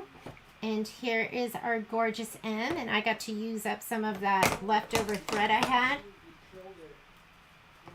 The optimal embroidery situation would be for you to have a lighter thread in the bobbin. That's why we usually use that Filtech. But I mean, sometimes it doesn't make a difference. So if it doesn't make a difference, then you can just play around with your threads. But ideally, you do want to go lighter in your bobbin than in your upper. Okay, I'm going to go ahead and slide this on the machine. I have my book opened up to page 40, and that is going to be part B of mitten number 2. And if you look here, we did part A on the very first day. So that's why we have that little mitten. It's going to be dimensional and it's going to be a little pocket. That's why we had to do that beforehand.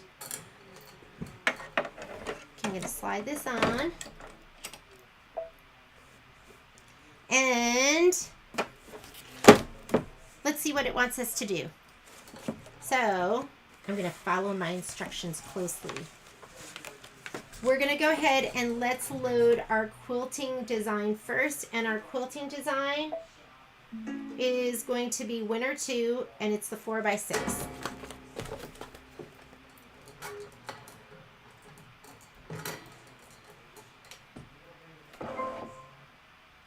Okay, Winter 2.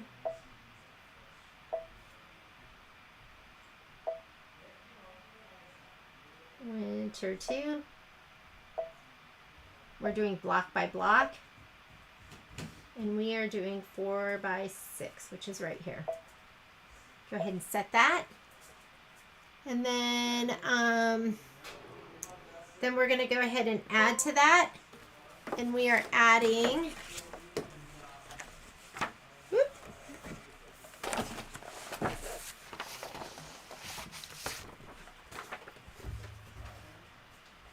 We are adding mitten 2 part B. Mitten 2 part B. That is going to be your dimensional pocket ones. And I think that's it, but let's look at the picture and just make sure. Yes, because we're doing part B, and it shows that with the number 10 on it, so that is going to be it. Make sure you pick the right design, set, and I think that's going to be it. We can just go ahead and hit embroidery. I'm going to go ahead and go layout, move, and scoot it all the way to the top. Okay.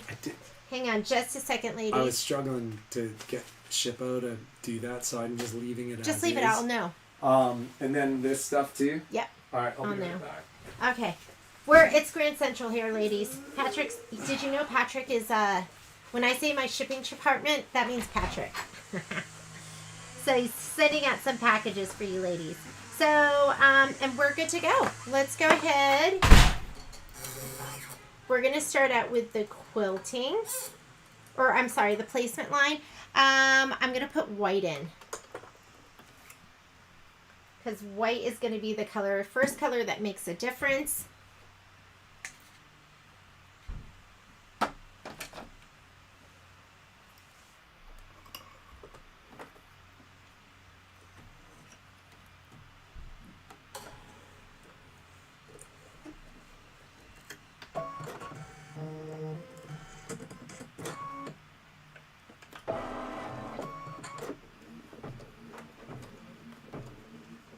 Okay, take your batting and your background pieces and just give those a little shot of spray. Oh, look at this piece of batting. Isn't this strange? Like one end of it is super, super thick, like almost double, and then the other end is like super thin. Never noticed a piece of batting like that. Hang on.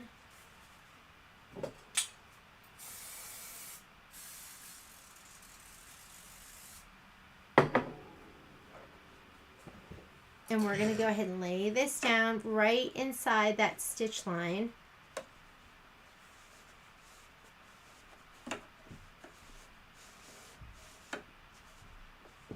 And then we're going to fast forward. I'm going to go from here. That is the tack down for the batting, placement for your background, tack down for your background. We are going to tack down our background fabric. Grab that. Folding mine into quarters just to find the center.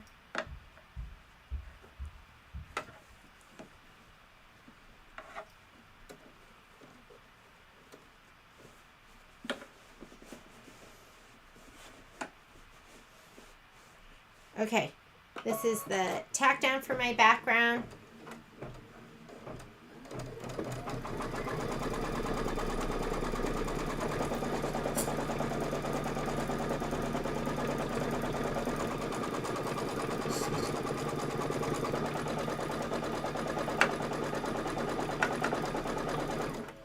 And just so I don't get any pin dot of that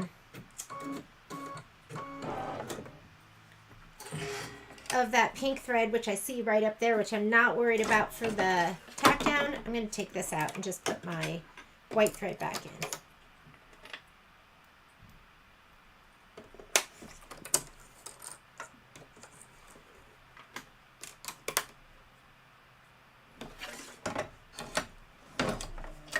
Okay, this is the quilting stitch. Or not. What was that? I don't know why that stopped. Oh, you know, I think I hit it with my camera. All right. So go ahead and let it do its quilting.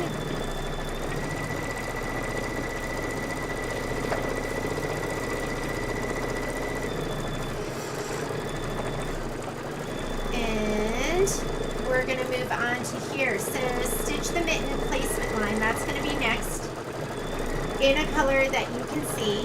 So I'll probably put like a gray in. And on the part of your mitten, place a thin straight pin at each end of the satin outline on the top and bottom where they meet the cuff tack down line.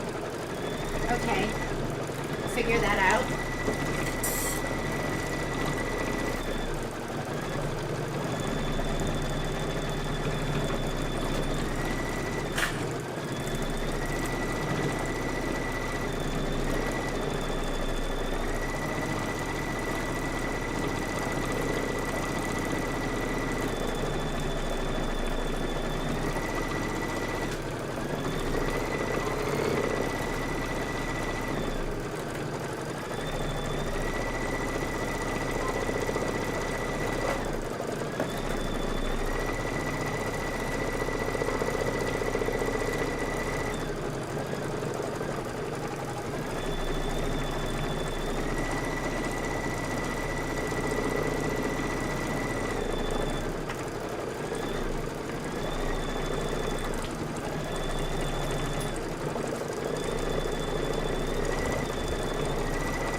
Hi, Miss Cindy. Welcome from Texas. So when we did our college touring, everyone was from Texas. They usually have you do like a, just like a little intro, like, hey, my name is, we're from, and I'm interested in majoring, so the kids do that. But I did a tour, I want to say like my tours, half the people were from Texas. So you guys really get around. We'll see you later, Linda. I will post, this will be posted, so you'll be able to find this on YouTube and Facebook. And then any of the blocks that aren't finished and any of the other finished work, I usually post that as well. Okay, now it wants us to do the placement line. It says a color that you can see, so I'm going to take the white out just because you can barely see that. I'll put gray in, which is another barely see color, but I don't know, it's kind of my go-to if I don't want it to stand out too much. And this is going to be the placement line, and then we'll figure out what they want us to do with those straight pins, because there were some specific instructions for the straight pins.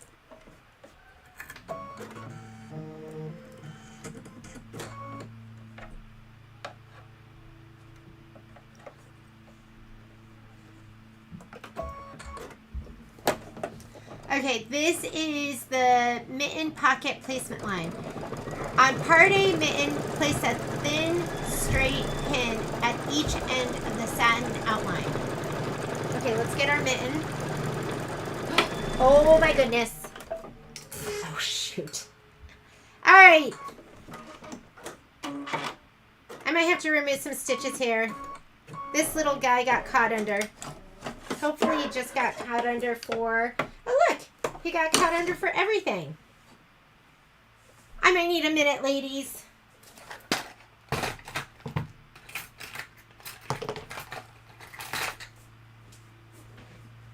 I've got to release my mitten.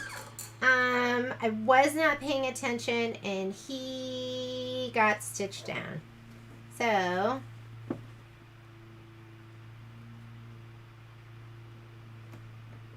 this is a good time for you to take a break. If you need a bathroom break, if you need a snack break, whatever you need, go take it now, because I'm going to have to do a little restitching too. I'm going to have to stitch out some of those background quilting stitches. And sorry, ladies.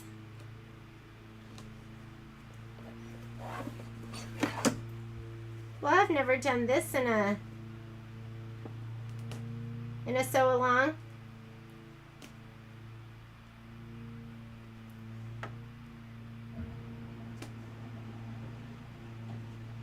Break time.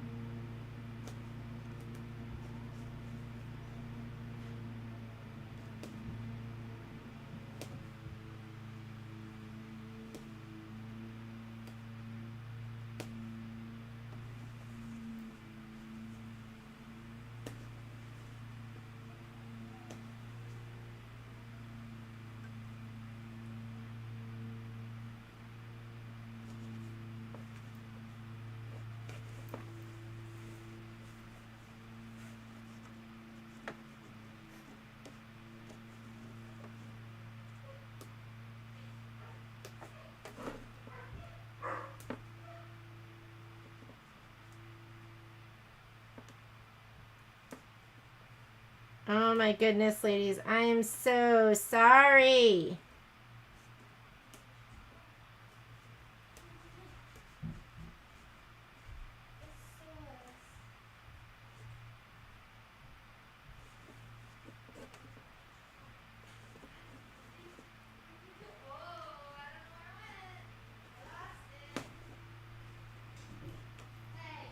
You know what I need?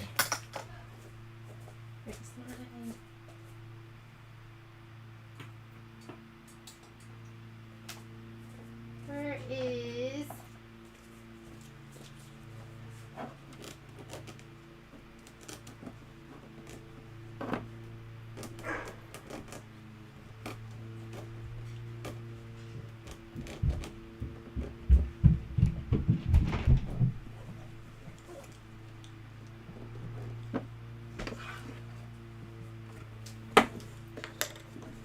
can get it off of here a little quicker with.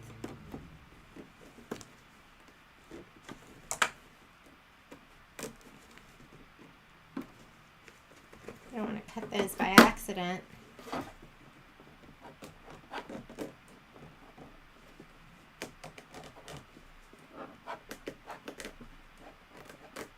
So I'm using, this is a Kai seam ripper. I'm gonna have to get it going just a little bit.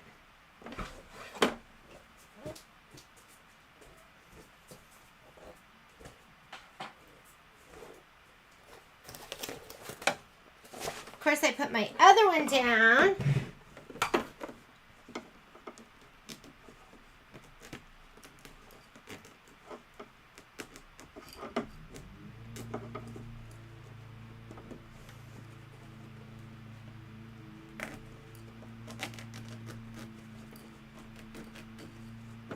You just have to be careful that you're not cutting away stuff you want there.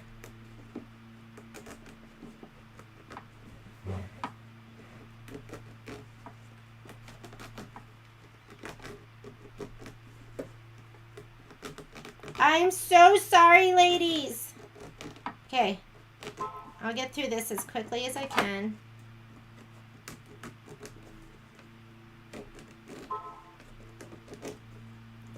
Hey, Violet?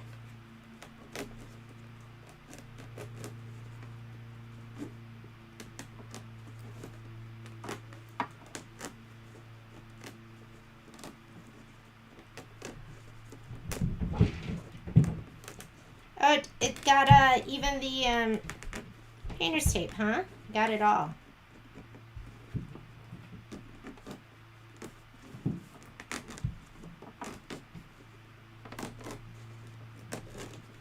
Okay, I think we're almost there.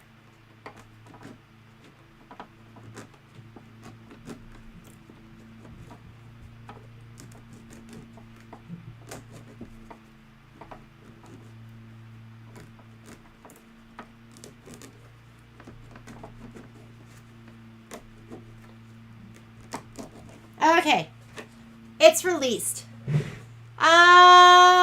Sorry about that, ladies. If you are just watching, I'm trying to see what I need to restitch because quite honestly, some of this is going to just get covered over with the mitten. So I am going to go back and just restitch a little bit here. I can kind of see where stuff's going to be. I'm going to just pull out those stitches that need to be redone. But I am not doing it all. That is the nice thing about being able to fast forward. There we go. And let me put my white back in. And sorry about that. I hope you had a nice little break. Had some fun watching me fix that.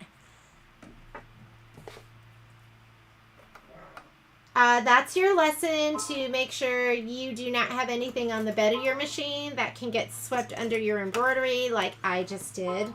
But I'm glad I found it before we went any further. I need to go back and fix a little bit of this. So if you want to just keep taking that break, you can. But let me go ahead and fast forward and I can show you how to find where we're at. I'm going to go, this goes forward, this goes back. I'm going to go back and I'm going to go back again. And let's just, you know what I really want is my, I don't think that'll let me turn it on. Did it let me? Okay. So usually you can't really turn your W+ button on unless you're at the very beginning. But maybe that's an upgrade because it let me put it on here. And so what I'm going to do is I'm just going to be hitting my 10s. So I'm going to just be hitting this and you can see the little crosshair is going to be fast forwarding. And I'm going to just go to those stitches that need to be fixed.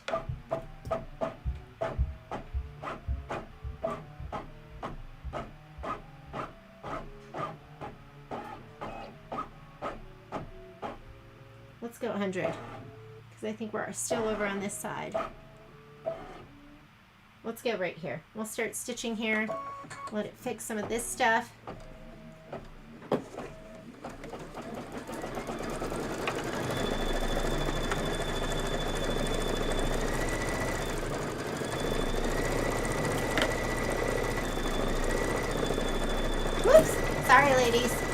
There you go.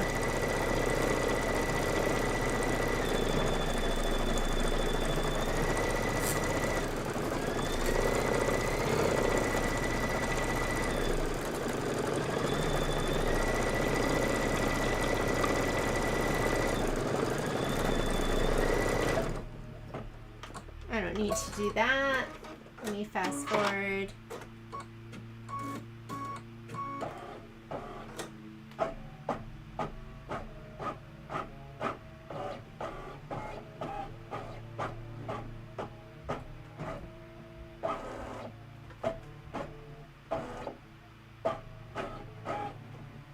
All right.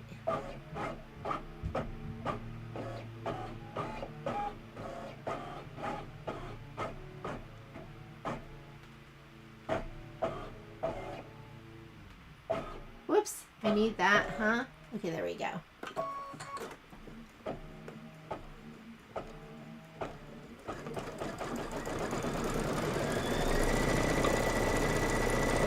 So if you were asking about the tool I was using to take out all the stitches, I know it happens. I'm not a professional, I'm just me. This is the Kai seam ripper.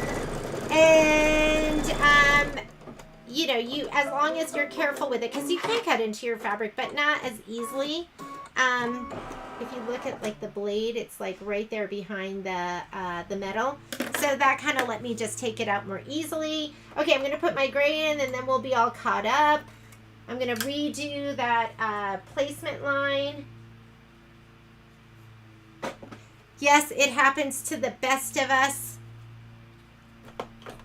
And the worst of us. It happens to all of us. You know, I should have learned my lesson. It's been a while, but it was probably maybe, geez, what event was it? It was a Halloween event, and we were doing freestanding lace, and I lost one of my pieces. I couldn't believe it was missing, but it was just totally gone, and I found it at the end of the event. It had gotten stuck to a piece and got stitched down on the underside of something. Okay, here we go. Here's our mitten. We're caught up. That was just like, what? A little 10-minute break, ladies. Sorry. Okay. So right here, it is telling us that it wants us to, I'm going to get my straight pins. Place a thin straight pin at each end of the satin outline on the top and bottom where they meet the cuff tack down line. Note, cuff placement is more critical than mitten placement. All right, so this is where, like right here, if you look, it wants us to put 2 pins in there. Oh, I see. So they want them to be sticking out like that. Okay, let's get your pins. I don't have anything with a flat head. Let's see, what do I have? I use, my favorite pins are the magic pins. So this is what I use. Let's see if if we can use these. I also have tacks, and I wonder if tacks will be better. But they want you to put them in the end of the satin stitch. Front of the hoop. And then they want you to line the pins with the corresponding parts on the mitten placement line. Do we have a mitten placement line? We just stitched the mitten placement line.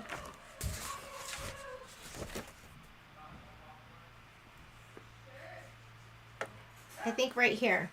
So right where this line of stitching touches the line of the satin stitch, I think that's where it wants you to do it. And it wants you, I'm going to pull this back a little bit. And it wants you to put that right there in the very tip of, right where this spot is.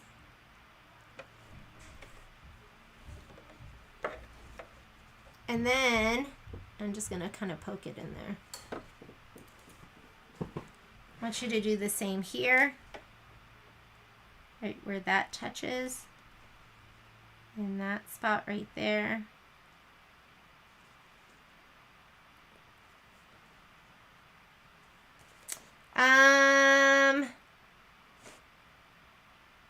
Push pin through all layers. Check that the pins go through. Turn the hoop to the front. Stick the pins into the wool mat. Prevent the pins from shifting and tape the fabric firmly in place. Okay, I'm going to do this with some tacks and I'll do it on my wool mat. But you kind of get the idea. And then we'll tape it into place.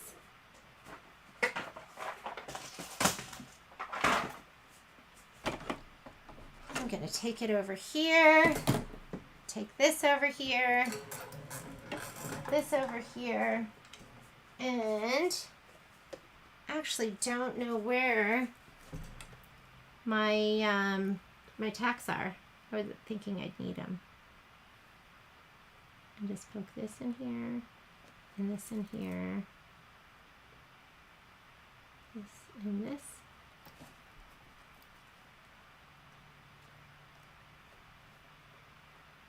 Push those all the way down. I'm just kind of elevating it here.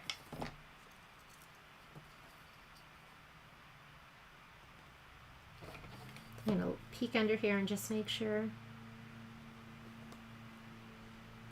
Okay, so I can peek under and find that other spot right here. Do you see where I'm kind of poking it right to that bottom spot? And I'll put the last one in.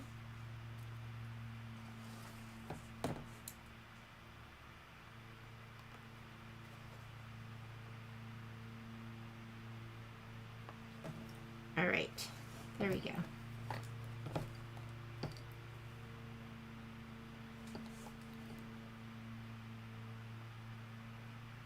All right, and then it wants you to go ahead and just tape that firmly into place.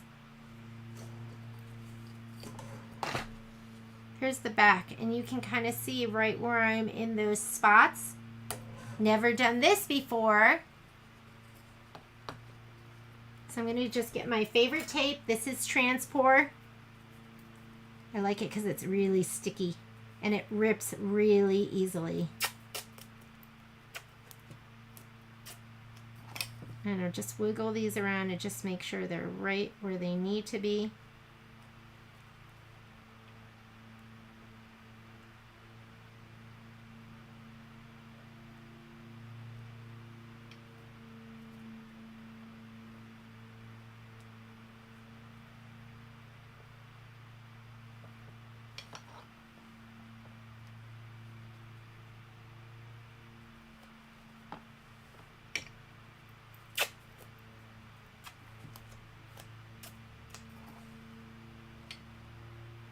Okay. I think we're good. And turn the hoop to the front, stick the pin. So I did it a little bit differently, but this is what worked for me. I think it should be in the right spot. Susan said she had a problem with this block on the very last cuff satin stitch. The machine foot got caught in the pocket. Oh yeah, put tape over the opening. Yeah, okay, so thank you so much for sharing that with us because that'll save us. So Susan is saying that her foot got caught underneath the opening to the pocket, so we should take that piece of tape and kind of put it right over the whole thing so that we do not have that issue, so that the foot will glide right over it instead. And tape fabric firmly in place and then remove the pins. So now I'm going to take out the pins.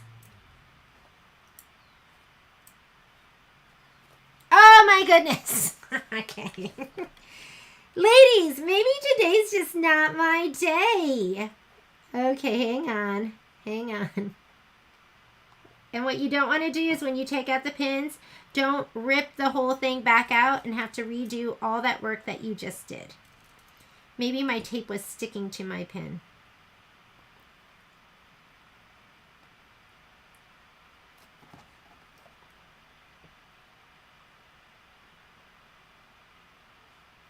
I'm just going to go with this, right? Because those should be right where they're at.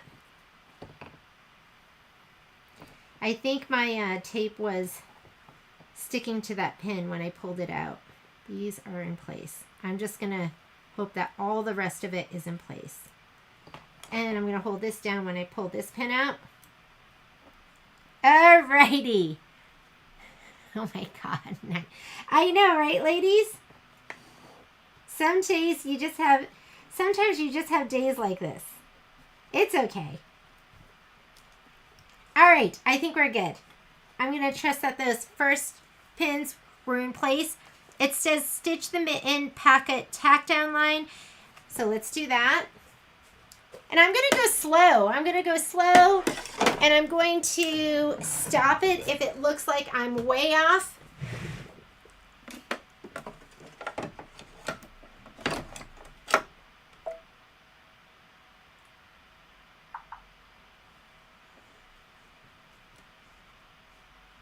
So, you know what you can do too is you can hold this down.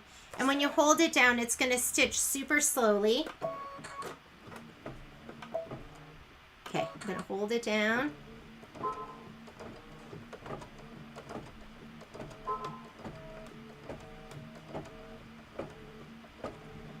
And then you can kind of move it a little bit if you need to. I think I'm good. I'm like right on top of that line.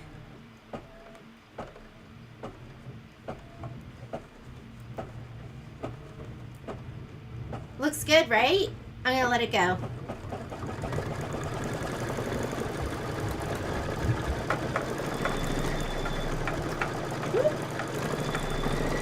Okay, that was pretty good.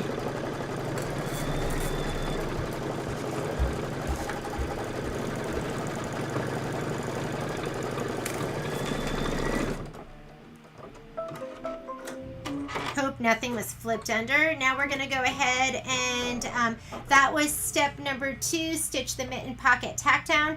Trim mitten and cuff fabric close to the stitch line. Trim any mitten tack down stitches from part A. Trim any mittens tack down stitches from part A. Okay, let's go ahead and trim it up. My snips probably won't be strong enough to get through all this fabric. I'm going to use these, or I could use the ones that are a little bit bigger, and I'm hoping we're back on track. This just, stuff like this just makes me feel alive, right? Can't be too easy all the time. And now we're going to go ahead and trim all of this. Move some stuff out of the way.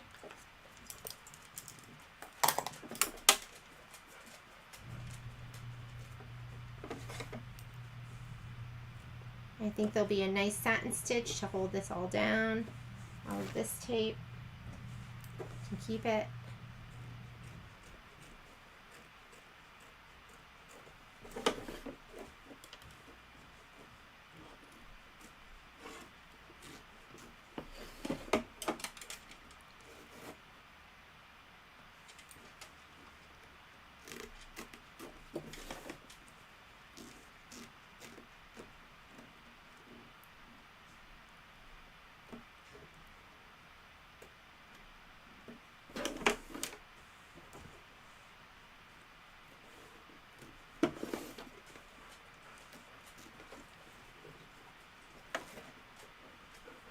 Hi, baby. Momo's in here saying hello.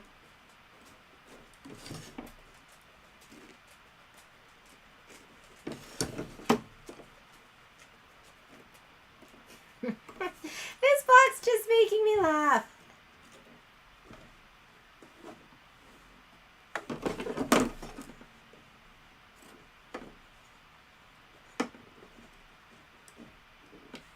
Okay, that looks pretty good. I'm going to slide it back on. And it is going to do the satin stitch. Check underneath, make sure it didn't grab anything else. And it wants to do that in red, so let me change out my thread.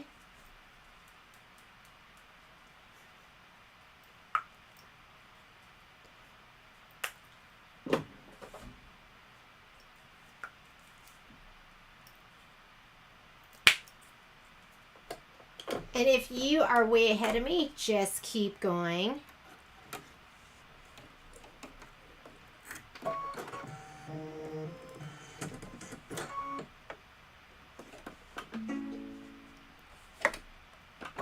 And go ahead and satin stitch it down, ladies.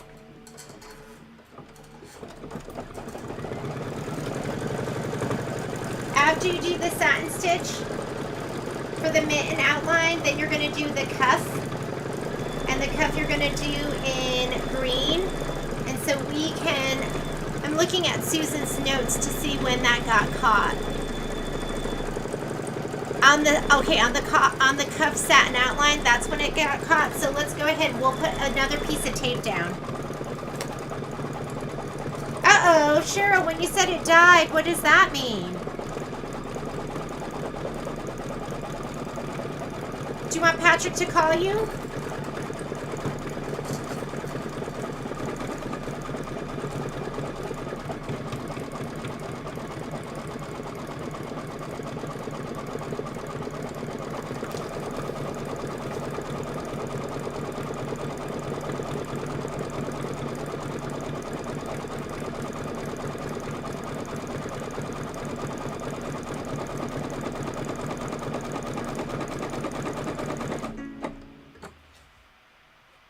Bobbin's almost empty. Let's go ahead and cut. I actually have a red bobbin here. I'm just going to put that in just because it needs to be used anyways, and we're doing red. Let me put that in. This we'll just chuck. Here's my red one.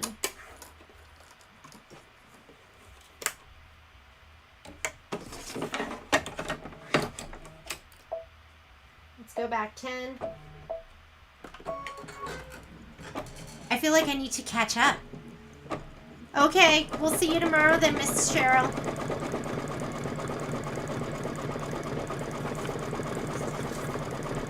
Tidy up. I'm going to tidy up while it's stitching.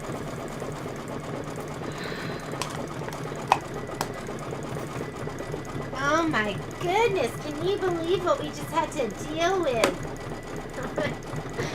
It's making me laugh.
So ladies, next what we're going to do is let's go ahead and we are going to do filler block number 17. If you haven't done a filler block yet, that's going to be a little bit different.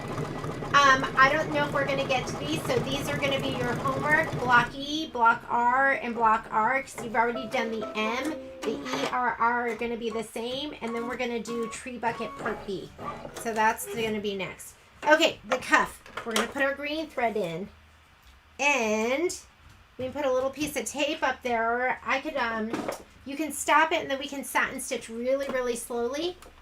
Hey, Violet, is Dad here? Yeah, somewhere. Okay.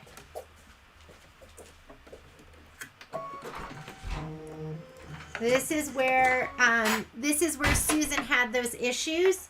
So we're gonna go ahead. I'm gonna keep my finger right here on the stop button. So it's up there that you're gonna be really worried about it.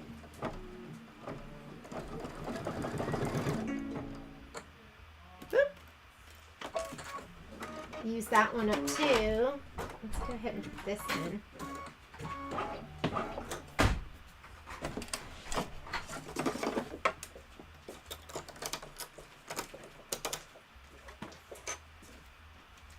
Put a brand new one in, ladies.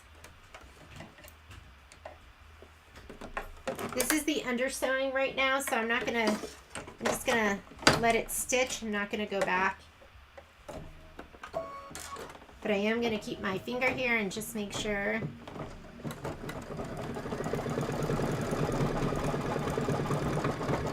So I think what you need to do is watch the very end of the right hand side of the foot and make sure it doesn't get swept into the hole. I'm off a little bit. It's okay though. I'm probably up about 1/8 of an inch.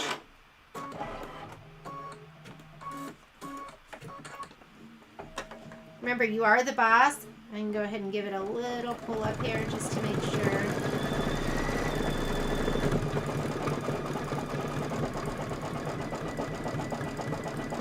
We're okay. All right.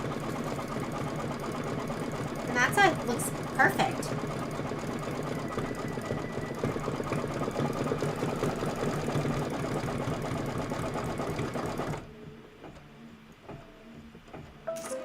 You know, Cheryl, just bring it in just in case.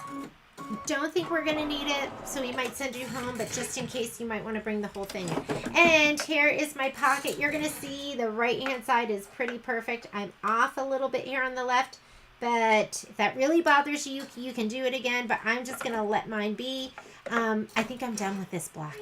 And I don't think anyone's going to really notice that. And now you have your dimensional block where you can just tuck a little something in here. Very cute. Let's see what it's next. I think there's, don't take that off yet. We're not quite done with that. We're done with the cuff part. Okay.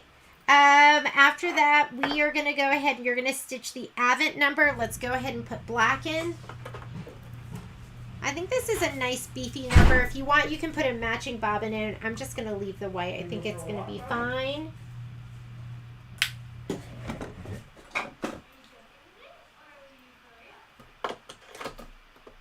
Oop. Can feel a little knot in my thread. Let me get this beyond that.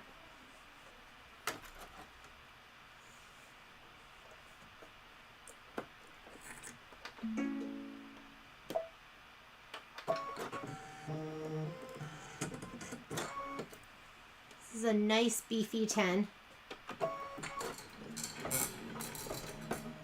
It's really like thin lettering that you have to be careful of. And then they want you to leave a visible color in to do the stitch lines. I'm just going to leave the black in. And then we're done with this one. Get ready to do your filler block 17. Let me find which one that is.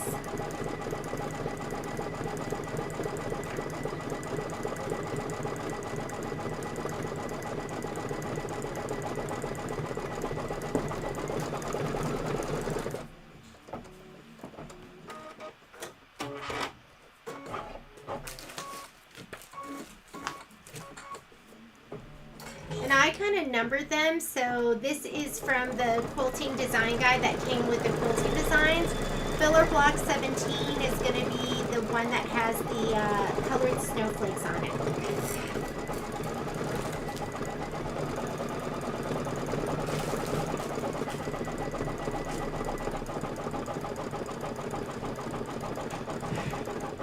So you are going to need this one, and you should have the piece of batting. That's going to be a little bit smaller. I think this is 4.5 by 6.5, so this will be 4 by 6. That is going to be next. Put it away from your embroidery. There we go.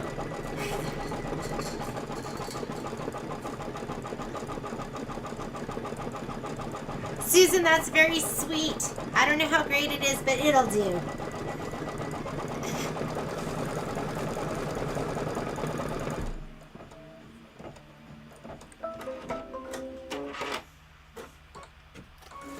Okay, stitch out the last step, which is going to be the trimming guides. I'm just going to hit start.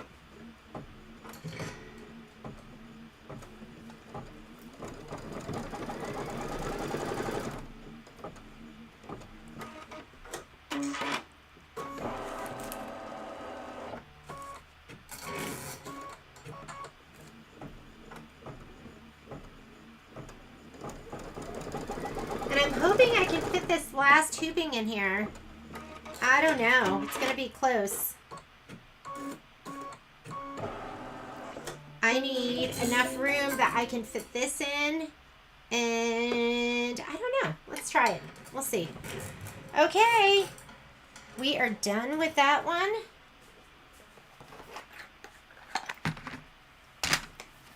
Let's go ahead and take this out of the hoop.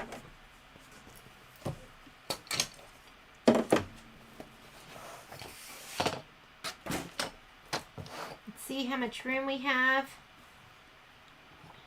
I don't think we're going to be able to do it, so I'm going to get my next strip. This could be like a 4x4 or something. Here is, I cut another strip to use for today. Let's go ahead and hoop that up.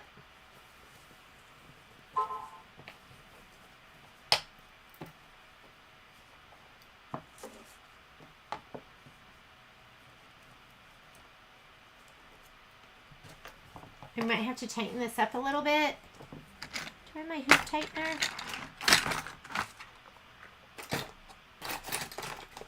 So somebody was asking me about this. This is, I'm going to tighten it first.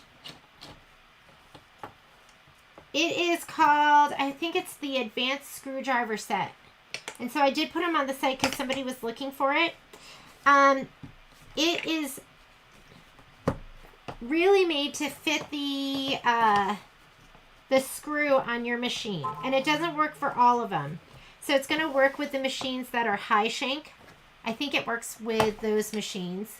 What size hoop are you using? I'm using the 5x7 hoop. I think it's called Grace Under Pressure. Thanks, Susan. All right. So what's great about this is it has a little screwdriver in there. And so you can slip it over the screw, and turn it. And then you can use your whole hand, and you're not just using your fingertips or like the little tool. So this is what I prefer. There's a blue one that fits perfectly over this. This is a little big for it, but it still works. You just turn it until it catches, and then you can tighten it up.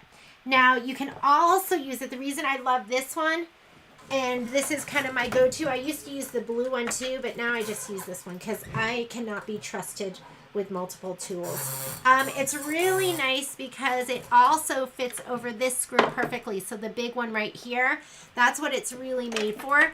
And it goes over there, and then it catches, and then you can turn, and you don't have to worry about a screwdriver that's constantly slipping off. This will cover the entire screw end. And I also use it, even though it's not made for it, but I also use it here on my needle screw, because as I go to put it on, I can see where the screwdriver part is, and then I can put it on here, and I can hold it out here. So if you want to get one of these, they're on the site. They're called the Advanced Screwdriver, and it comes in a set. So it comes with this and like a needle plate screwdriver. Okay. And I love that tool. Kind of a go-to. So I'm going to go ahead and put this on. Let's load up our design. And look at all this. This is like Rapunzel's long, beautiful hair. You have all of this that's kind of, that you're going to be using. So our design that we're going to be using is lines 6. So let's load that up. Isn't that always like so nice? Finished embroidering. Okay, I'm going to go home. It just, I think projects like this can be so fulfilling because, you know, you work in little chunks, you get something done. And that's always nice. Okay, so what did I say? Line 6. So here it is. And filler block 17, line 6, 4x6 vertical. So direction makes a difference, although does it really? I don't think so. Not on this, but horizontal, vertical. So these are all loaded in with horizontal first and then vertical next. So we're going to go ahead and choose that and set it. Go embroidery. I'm going to go layout, move, and snug it all the way up to the top, which will save me like ½ an inch or something. And say okay. I have my white bobbin in. I have black on top. I don't want black on top. I think I'm going to want white on top. So let me go ahead and put that in. It tells you in your book, it recommends a color. Started late. Yes, you can go back, and that's the kind of nice thing about doing the sew-alongs. There are things that you do have to do in order, but a lot of the things you can just jump in and join us. So I am turning to page 61, and on page 61, this tells you what color to use for your filler blocks, and they're calling this number 2, which is just white. And it tells you here too what design to use. So it's all nice. That, I think that's new. At least if it's not, I'm just noticing it now. But I like that that's all in there now. So you don't even have to print out that page that I showed you with the diagram. Although that's always nice to have too. And let me put my white thread in. I have a big old king cone of white. So I have to use my thread stand for that.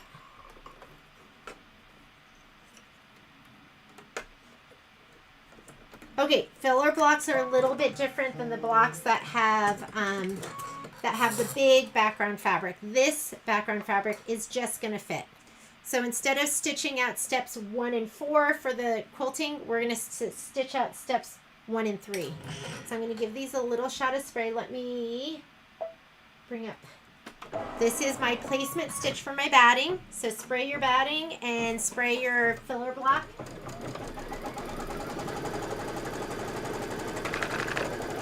And if you're just joining us, I am spraying here in my dime spray tent. Just like that.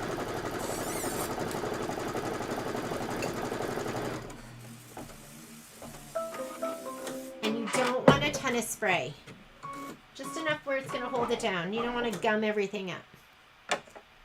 And you're going to put your block right in there. So we cut ours not according to the instructions, but we cut it to the exact size. And that way you don't have to trim. And it saves so much time. And I had a couple people suggest it, and I was scared to do it. Because, you know, you just get used to doing something the way you do it.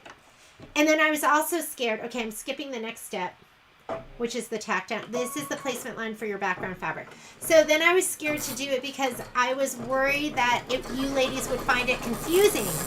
So I'm hoping that doing the sew along is helping you, and that you're brave enough to do it too, because, you know, it took me a while to work up the courage to skip those steps. I'd been so used to trimming everything and putting down my background fabric and my batting and trimming it up, but geez Louise, it saves a lot of time. Okay, now your filler block, it will fit right inside the placement line for your background fabric. So you don't want to do the tack down, because the tack down literally is going to go right around it. It maybe might catch some of the fabric, but it really, I just wouldn't do it. I would just go ahead and do that. And now we're going to skip ahead. So we did both of the turquoises. The placement for the batting and the placement for the background. Now we're going to skip right to the quilting stitches. And you might want to just, don't put your finger under the needle, but you might want to help hold down the fabric.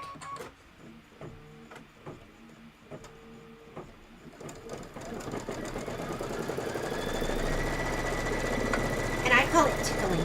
I'll tickle my fabric like this. Tickling you. There we go. And you always want to watch when that foot gets close to the edge, that it doesn't catch anything.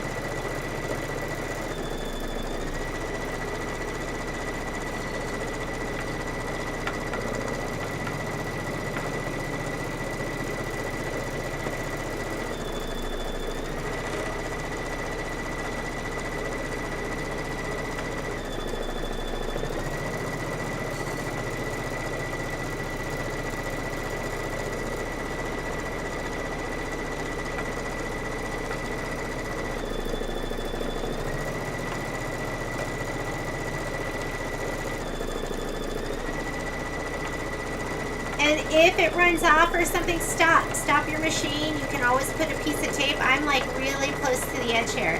So I don't know if it's going to make it, but I'm just going to kind of barely got that stitch, but that's okay. Barely's enough. Do you see how close it was to the edge down there? And if this doesn't make it all the way to the edge, that's okay. You are going to trim to your ruler and your muslin will go all the way to the edge. We are done with that. That's the filler block. Let's go ahead and we're going to hoop up the next one. Easy. Easy peasy.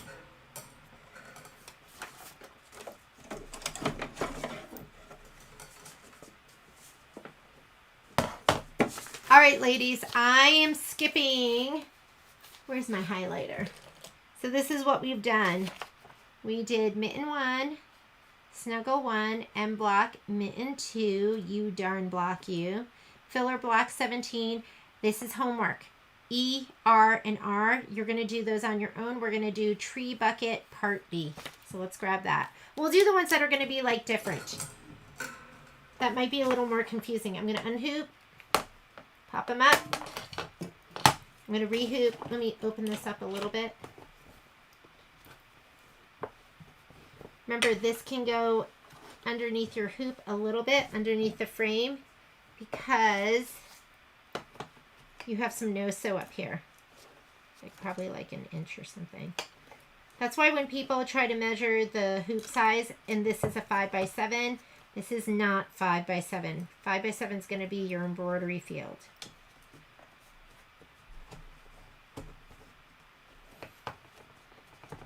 Okay. Here we go. Let's go ahead and I need my tree bucket. I'm going to tighten this a little bit. Tree bucket. This is this tree bucket? Yep. This is what you should have for your tree bucket. This should already be done. We did this in our very first sew along date. And then these. I'm going to put that right by the machine. Let's slide this on.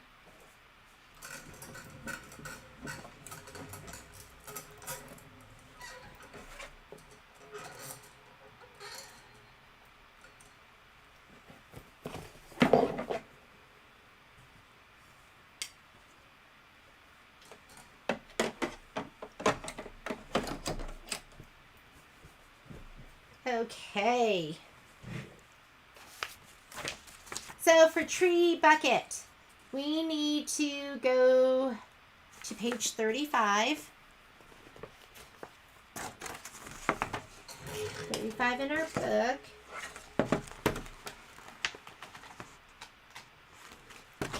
Okay, we've already done part A. We're going to be working part B. Oh, here's a special note for alignment. We are going to align the block embroidery file centered from top to bottom and a 1/4 inch from the left of the quilting design. So we're going to be right over here on the left hand side. That's important.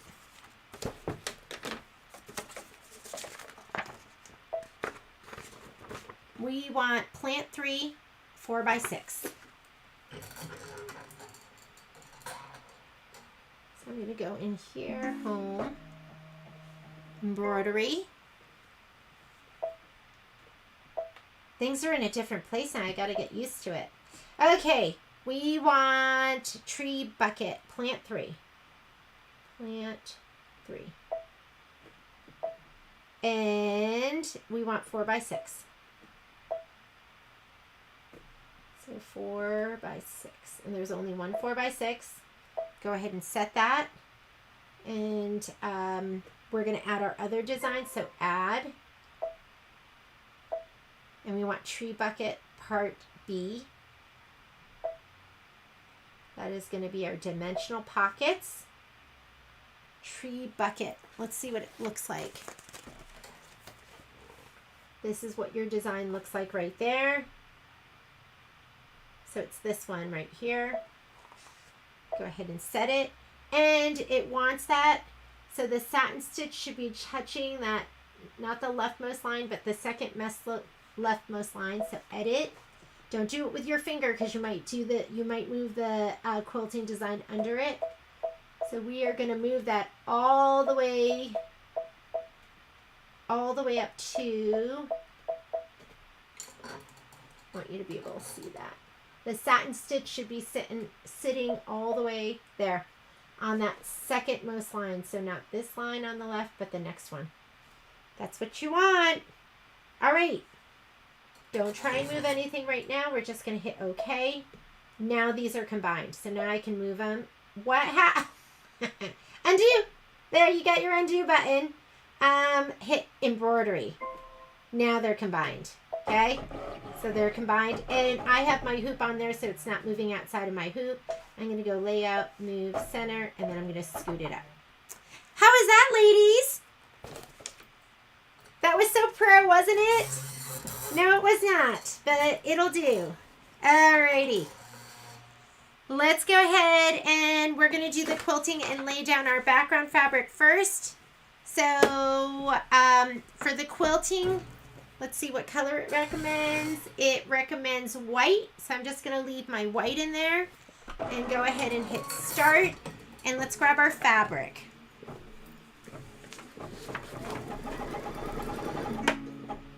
Oop, didn't even hear it. Let me rethread my upper.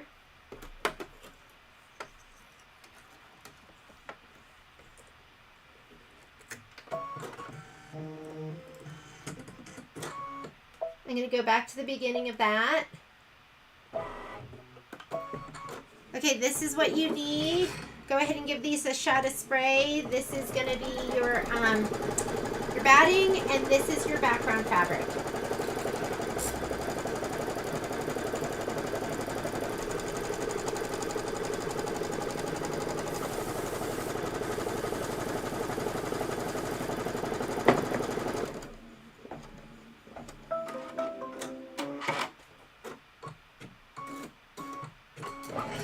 That alignment's really important. Make sure that you align it right because you're going to be sewing this together with the tree. And so he's going to be sitting right at the top of the bucket. So you need your bucket to be all the way. The left is our top because this is, we're stitching it out horizontally right now. Okay. Where are we? We in there? And I'm going to skip the next step, which is our tack down. I'm going to skip the next step, which is our placement for the background fabric. So you should be on orange. Your step order right now should say 4 of 8. So we did step 1 and we're doing step 4. Okay, I'm folding in quarters. That's just me. You don't have to do that. You just eyeball it and feel it.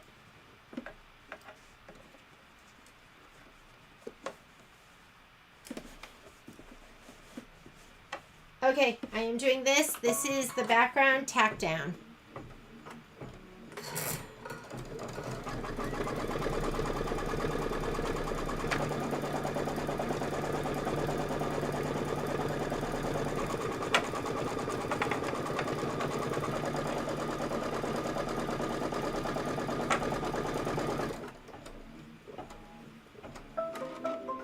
And now it wants to do the quilting. I'm doing mine in white.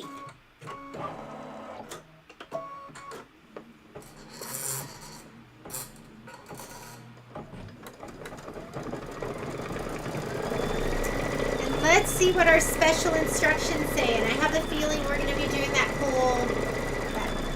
Are we going to do that pinning again? Nope, not on this one. Okay, so we are doing... Let's turn to page 36. It wants you to, after it does the quilting, you're going to... So funny because I'm using white that looks almost like variegated. Okay, stitch the tree bucket placement line right here. The top line of the tree bucket is a basting stitch and will be removed. So right here, that's going to get removed. And then you're going to place your tree bucket pocket, design side up, with the fold aligned with the top of the placement line and vertically centered. Make sure the top corners of the bucket match the corners of the placement line. We can use a pin to do that if we want to. So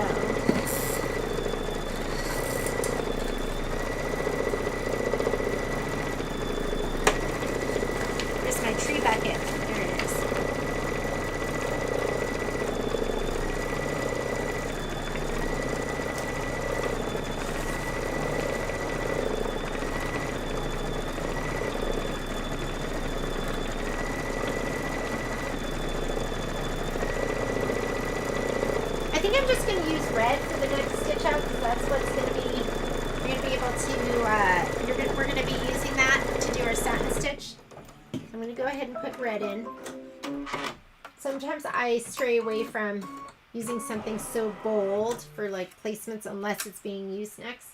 Let me wrap up my white.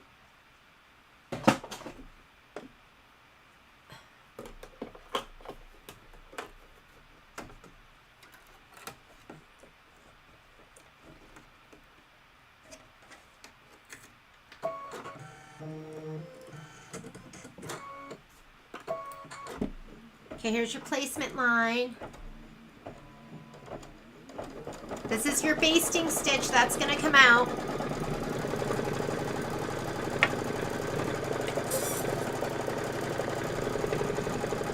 I'm not spraying this down because it's like, you don't want it to be sticky in there. So don't spray it to put it down.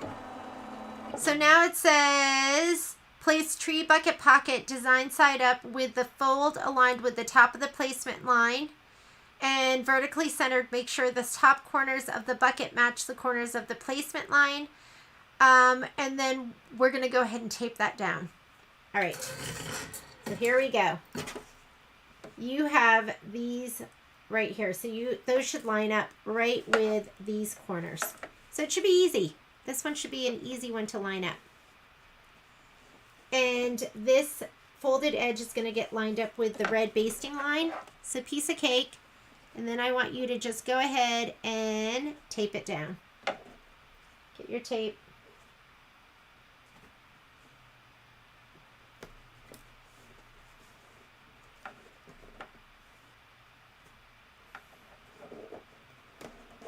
You just need it right there.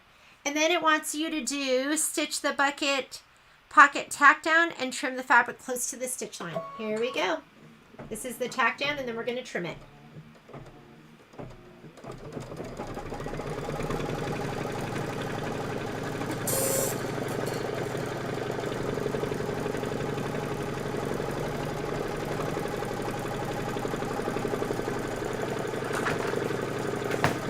Whoops, sorry. We're going to use these scissors. These are my bigger, beefier, double curved scissors.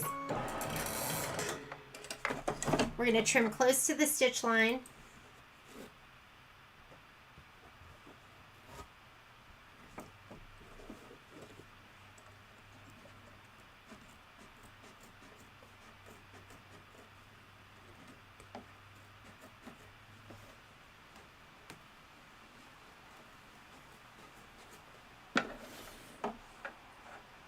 Looks like it's gonna rain here.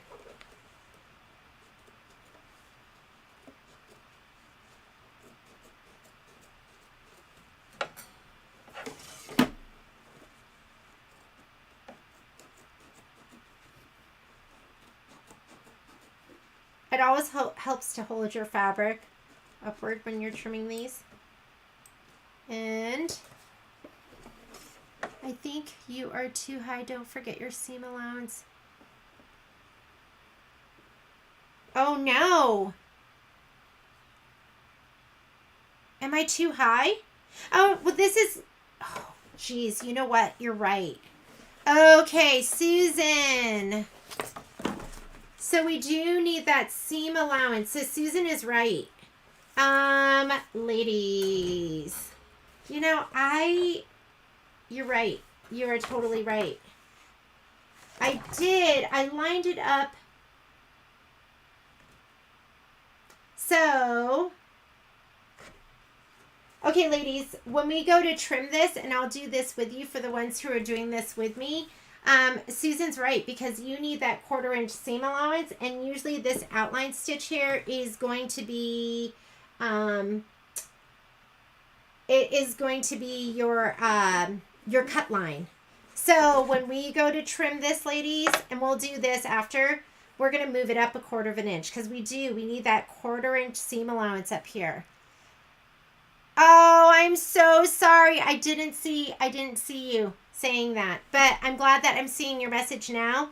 We are too high. So when I did it, I lined it up with, this is how I lined it up in the picture. Oh, you know what it is? Oh my God. This is it. So when I lined it up, I was looking at this outer line. That is the outline of my hoop. So I should have lined it up with, I should have ignored that one. So I'm glad you caught that. I should have ignored that outer line right here, and I should have been down one. But Susan caught that, so I think we're okay, ladies. You just have to know when we trim this, you're going to have to move this up to right here. I'm so sorry about that. We're going to have to line it up right here. I was looking at the outline from my hoop, and so I did not, I put it up too high. Okay, it'll be okay though. We just have to cut a 1/4 inch up here, so we need that 1/4 inch seam allowance. Thank you, Susan. These are the things that, I depend on you ladies for. Okay, we're going to go ahead and I don't think it'll make that big a difference. You will have to rip out the stitches right here. And we do have to make sure you move that up. So we'll do that before we end today. What are we on right now? Thank you, Susan, for catching that. We're going to go ahead and let's just do our satin stitch. Everything else should be okay. I don't think it'll make a big difference with the quilting. Just go ahead and hit start and do your satin stitch. While it's doing that, why don't we go ahead and prep some of our blocks.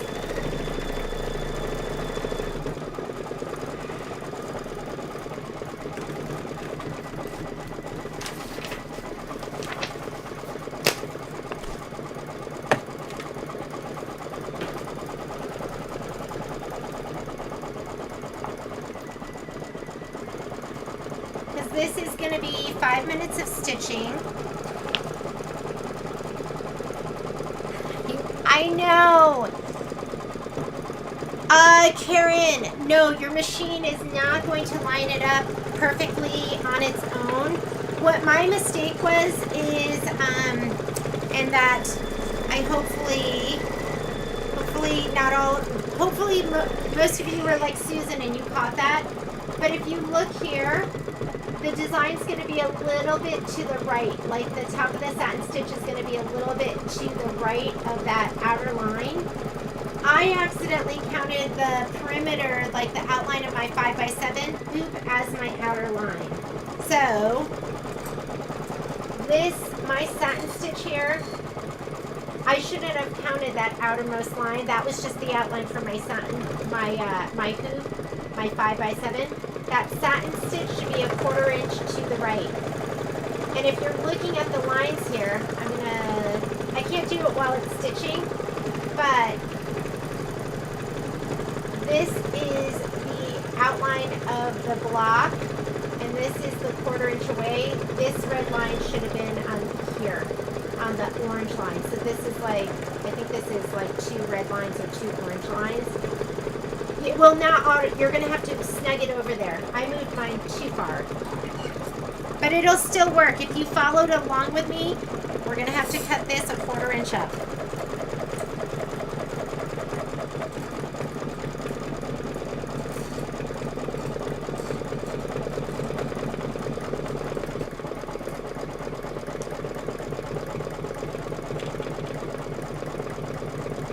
Hey, Miss Lisa.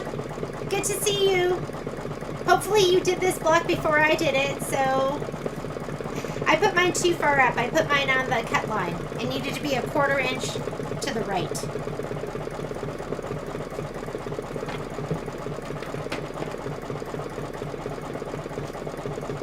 So we'll just let that stitch.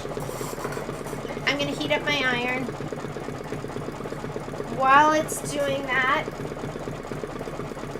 this is how I prep my blocks. So I'm going to go ahead and cut them apart. And I usually cut it from the back side, because I can see where my stitch lines are. And I like to give them a good shot of spray with Best Press on the back side. You want them to be moist. You don't want it to be...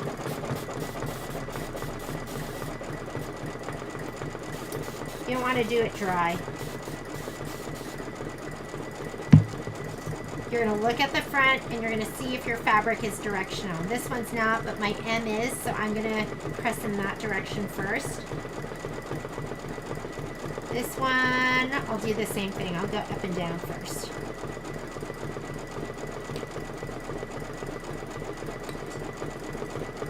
This is why you don't need to worry about the puckering as long as you have a good wool mat. If you don't have a wool mat, then you can use the OESD press cloth.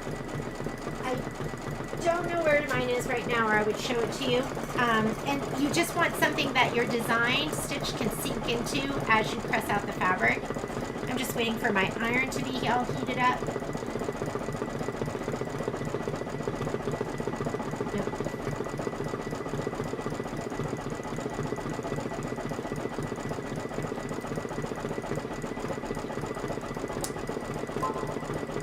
Yeah, the block will still be centered. It'll still be centered. Okay. And you just want this to lay flat. So I'm going to give it a good press this direction. And then I'll usually turn it. And I'll press it this direction. But see how nice and flat this block is now? No rippling, no puckers. But you cannot cut to that line because see how my line is moving? It's not totally straight. But we'll cut with our pop ruler. So this is what we have. You see the rippling and everything? And this is what it looks like after you go ahead and press it. You're going to press before you trim these. Okay, this one, same thing. I don't use steam for this because you have that best press. And you just want it to lay as flat as possible. And if you look at your wool mat or your OESD press cloth afterwards, you'll see an indent of your embroidery design. It'll like be pushed into there. And then this one is perfect too. And we can go ahead and trim these. All right, bucket is done. I'm gonna pop this out. Okay. I want to go ahead and we're going to do the next one. And then we will trim this one before you leave so I can show you how to trim that to make up for my hooping error. So we just did tree bucket part B. And I might just cut them apart right now because I think we are going to move into our 8x12 hoop. Okay, so your homework, though, is going to be to do all those other ones. When you go to trim this one, basically what you're going to do, the block that we're going to, or the, we're going to use the 4.5 by 6.5 pop ruler. What you're going to do to make up for my mistake is this 4.5 by 6.5? Yeah, this is your 4.5 by 6.5. You are going to press it. And then instead of lining up, you have 1/4 inch marks on this. Do you see them? So this is your 1/4 inch mark right here.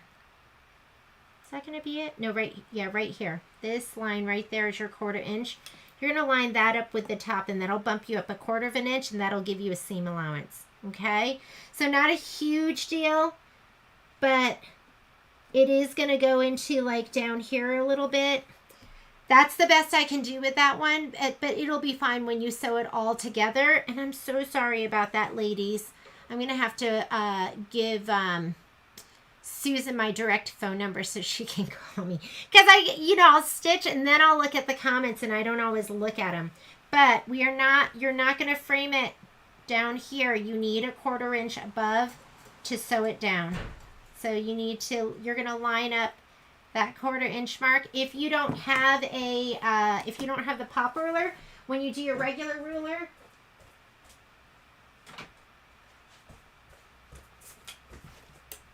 you're going to just put it so there's 1/4 inch. There's 1/4 inch above here, okay? And then cut. Cut your 4.5 by 6.5, but just like that. Any questions on that? Okay. Sorry about that. Let's go ahead, and I'm actually going to leave this right now because I want to go ahead and do my other ones before I cut it all apart. We're going to go into our 8x12. And with our 8x12, we're going to do our filler blocks, and then we'll do the treetop. We might go a little bit over. I'm so sorry about that, but let's go ahead. Grab your 8x12, and you need your fatter muslin. And we're going to do those filler blocks. And I think I put an order in to load them up, but hopefully you ladies, maybe I'll put a note in for the people that are watching it so they can be careful not to do that. Because yes, you need that seam allowance. So this is leftover from the last one, so I'll have room to do like one hooping. And then what is so great about this is if you flip it the other way, then it fits perfectly in your 5x7. So I'm going to go ahead and hoop this up, and we're going to do the filler blocks first. Those shouldn't take too long. I know the wool mat is amazing, isn't it? Spelled center. And you know what I'll do, Karen? I'll show you right now where it should have been because that design is still up in on my screen. So go ahead and put in your 8x12. Usually I cut my my 8x12, I cut it, I think it's 12 inches is what I cut it to.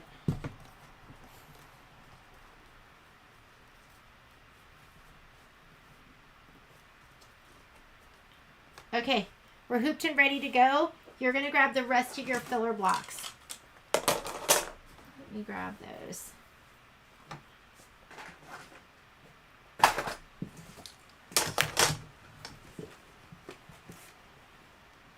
This one.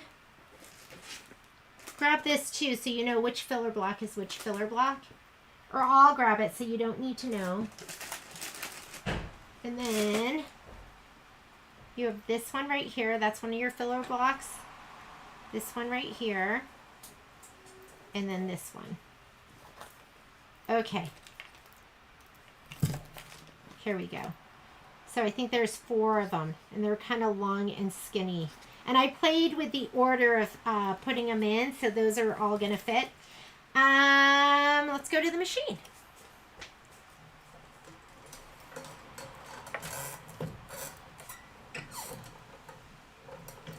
Okay, before I get rid of this, Karen, and everyone else, so where this design should have been, right now they're combined on this page, so I can't split them. This is the page from which you embroider, so I'm going to hit return.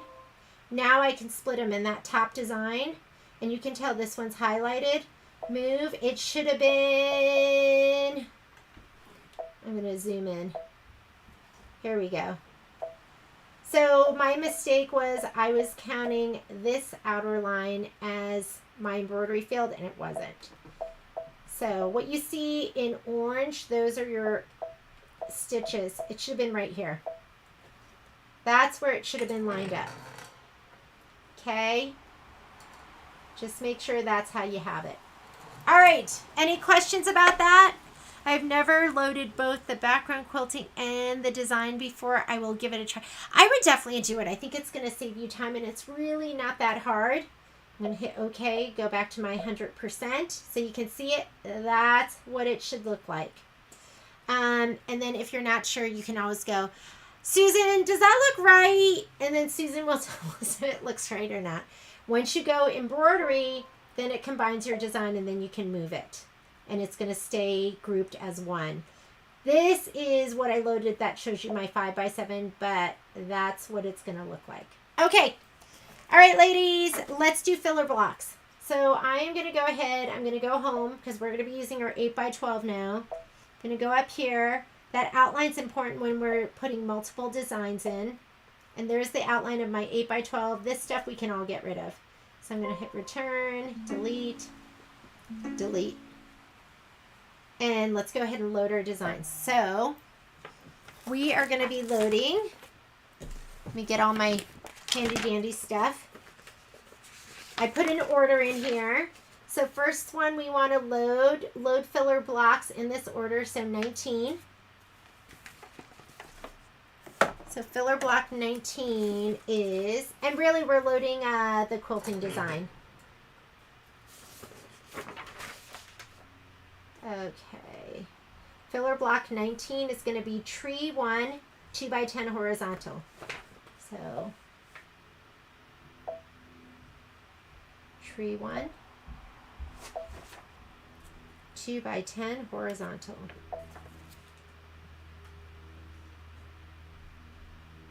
Here's, okay, it's going to be your first one. That's horizontal, that's vertical.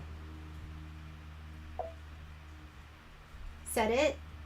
We're going to take that and move it all the way over to the left. So we're going to move, and you have your outline of your 8x12 there, so you know how far you can go to put it in. You want to be, you can be on the line, but don't be over the line because it'll bump you into a different hoop. All right, next design we're going to load. We are going to load 24. So filler block 24 is going to be Christmas 8, 2x8 vertical.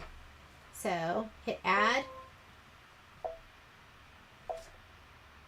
Quilting Stitches. This is Christmas 8. And it's 2x8 vertical. 2x8. This is horizontal. This is vertical. Set. Okay. Where there's, I mean, there's not a ton of space in between these. And just snug them all the way up to the top. Okay, last one, or no, I think there's 2 more. Then we're going to do 43. Okay, so I did 43, and I did this from section 5 just so we could fill the hoop. Otherwise, we had like a little one here, and there was no room to put anything down here. So, and I put that in the notes. So hopefully you have that. If you don't have it, the fabric that you're going to grab is going to be, and I chose this because it fit well with it. So 43. So 43 is going to be Christmas 8, 2x8 vertical. Your fabric is going to be 43. It's this one right here. So that is, which one is that? It's the cups. So you're looking for this fabric. This is going to be from section 5. So find that if you don't have it right now. That's the one that you want. And I just did that so we could have a full hooping. So the design we're going to load is going to be Christmas 8, 2x8 vertical. So we're going to add Christmas 8, 43, 2x8 vertical. 2x8, 2x8 horizontal, 2x8 vertical. Set. Don't move it with your finger because you might move the design behind it. Go edit, move. Once it's away, far enough away, then you could move it with your finger if you wanted. All right. Now you want to look at these and you want to space them out. Like here you can see I have barely any room, so I'm going to take this one. I'm going to move them to the left. In your filler block, the fabric's only going to the outer line, so it's okay that they're really close like that. And last but not least, we are going to load design 14. Filler block 14 is 14 Christmas 8, 2x4 horizontal. It's going to snug in right there. I really played around with this to just make sure we could utilize our hoopings. We are going to go cup of cheer. 14 is Christmas 8. Embroidery. Christmas 2x4 horizontal. 2x4. You have 2 of them. First one's horizontal. Set. Don't move it with your finger. Go edit, move. move that down, and we're going to rotate it. Okay, rotate.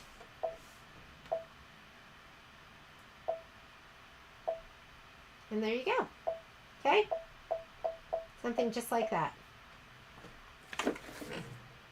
Hopefully that wasn't too confusing. I did pull in one of your pieces of fabric from section 5. It was on there. Maybe I should have highlighted it more. But this is the fabric that you're looking for from section 5. Hopefully you have your batting all cut and ready to go. We are ready to stitch out.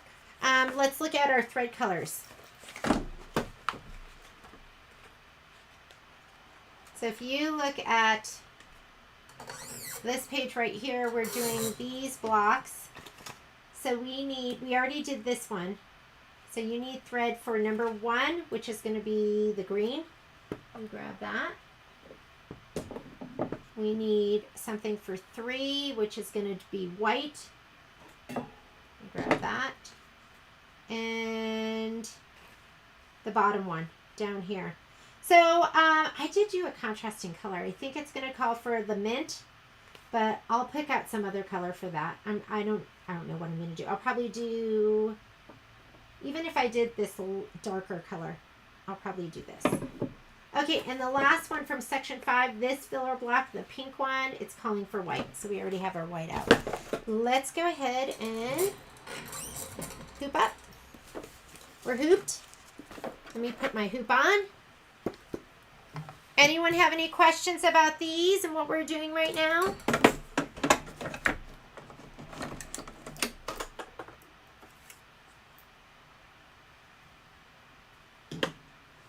All right. First one that is going to go, the first one is, I'm going to do these, I'm not going to color group or anything like that. I'm just going to kind of do them individually, but I am going to grab, let me see, what is the first one? The long one, 19. I know it gets confusing. 19 is the striped fabric, this one, the diagonally striped fabric. So, diagonally striped fabric, we want you to quilt that with white. Let me put my white thread in.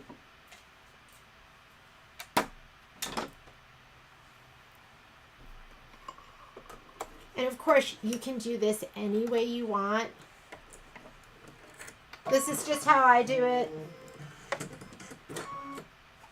I'm going to go ahead and do embroidery. And we're going to stitch out the first step. I'm going to spray my 2 pieces of my fabric and my batting.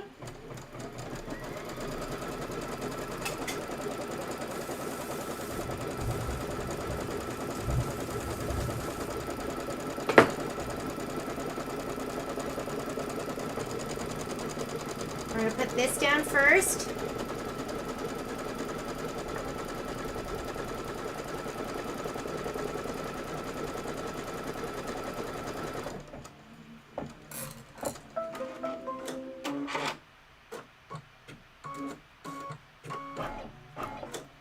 I'm going to put this down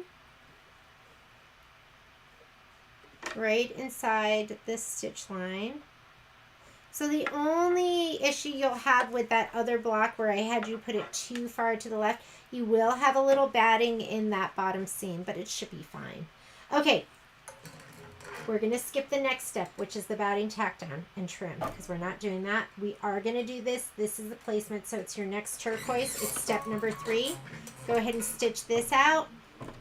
And then your filler block piece is going to fit right inside this outline stitch, this placement stitch.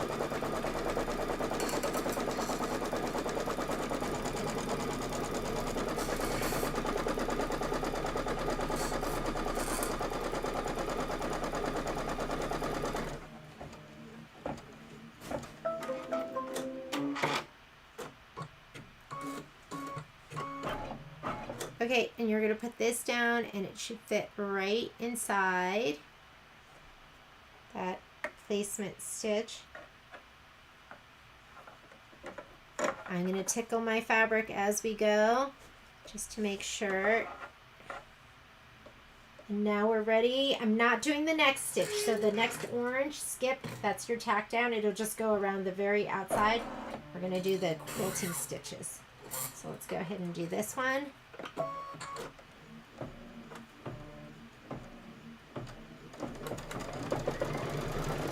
I love filler blocks. I think they're so much fun. Plus they're easy. Who doesn't love easy?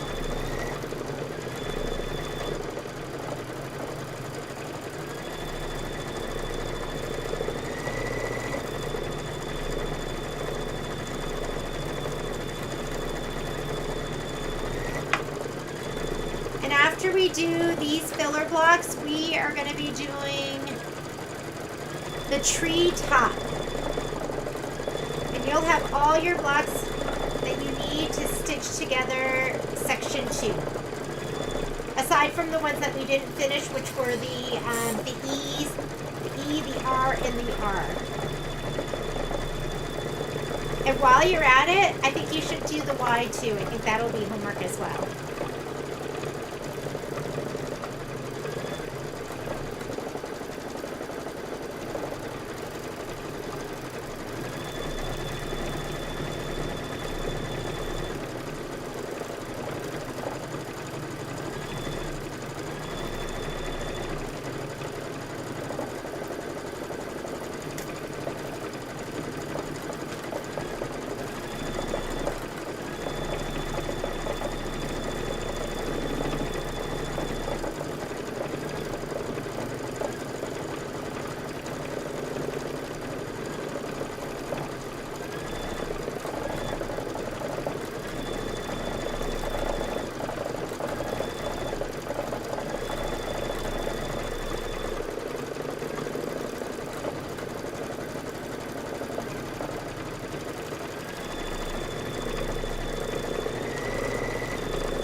Next one we're going to place down is filler block 24, and that's going to be the green. So get ready to put this one down. You might as well put it in your spray box and give it a little shot of spray.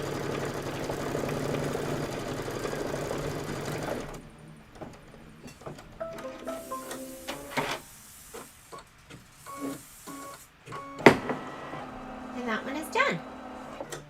Okay, I'm going to quilt this one with Tidewater. So I'm going to change up my thread right now. Let's put this one in.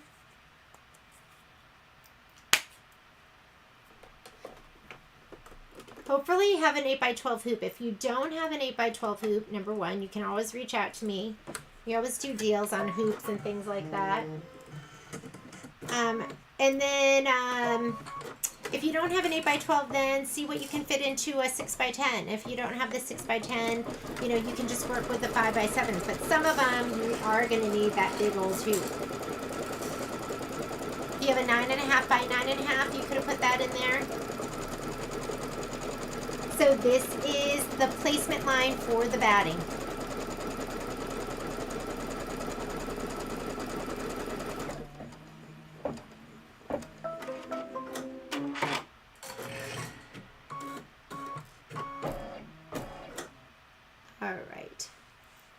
Your batting down. Should fit right inside that placement line.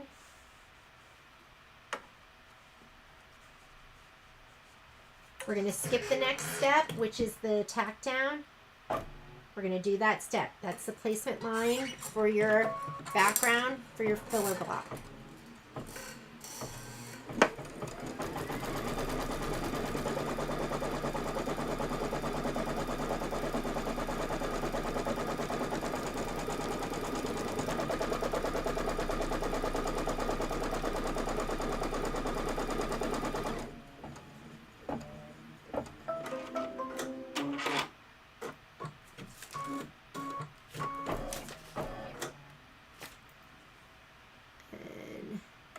The direction of your pattern makes a difference, because this is, when you sew this all together, it's gonna not be this way, it's gonna be this way, long, hot, like a hot dog bun. All right, go ahead, and we are going to skip the next step. This is gonna be the tack down. You don't want that. You want the quilting.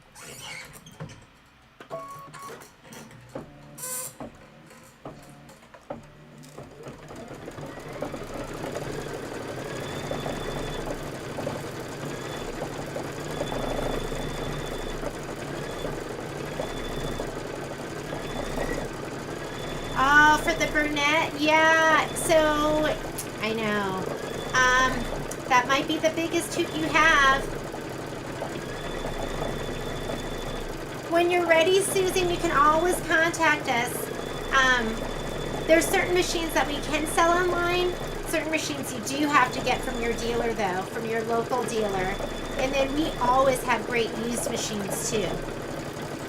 We have a lot of ladies that are trading up and getting the new Solaris and the new Luminaire, so we might have something that's an internet special that we can send to you.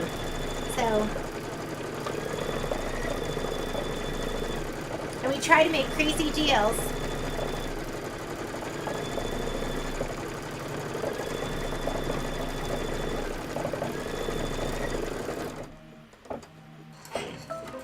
Super cute. Okay, next up is going to be this block. That's from section 5. And even though this is non-directional, I like to look at it and go, okay, what draws my eye to it? Which direction? And that red mug does. So I'm gonna call this my right side up, like that. All right, and this recommends white. Was it white? Let me look. That recommends white. But you could put a different color in there. Oh, this would be really cute, wouldn't it? This is so cute. I'm just going to leave this. I love this color. It's one of my favorite colors ever.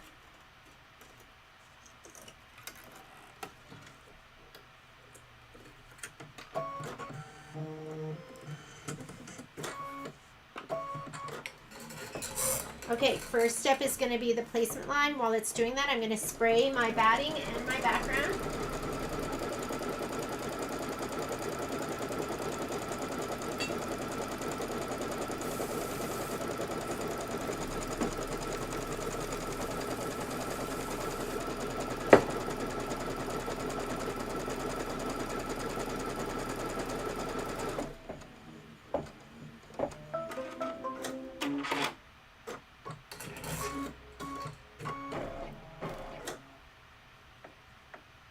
So I think for you, Susan, you could fit, I think you can fit 2 of these in, right?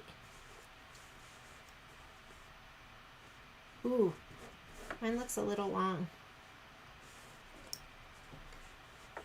I'm just gonna snug him up. Remember, you're the boss. And now I'm gonna go ahead and skip the next step. That is going to be the tack down. That's the placement line for your background fabric. I am going to do that.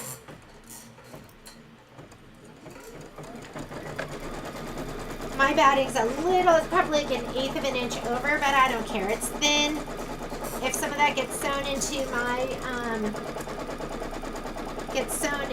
my seam, I'm okay with that. Or else you can grab a pair of scissors and just kind of trim it off if it's bothering you.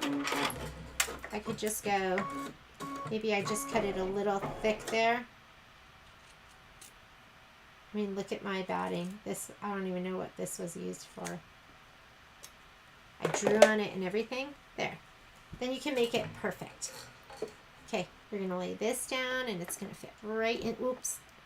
Remember, you have a right and a wrong. Or you don't have a right and a wrong with this, but you can choose one that says to your brain, this is right. Yeah, with my non-directional fabrics, I usually look at them and go, okay, is there something that speaks to me?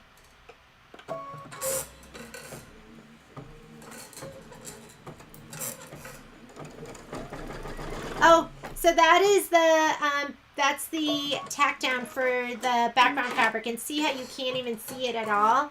So you want to skip that. And you want to do the quilting stitch only. And watch this, make sure your foot's not going to scoop anywhere.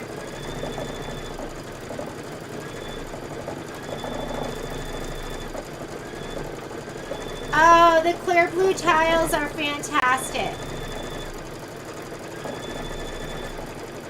Yeah, you just make it work. Do what you have to do to make it work.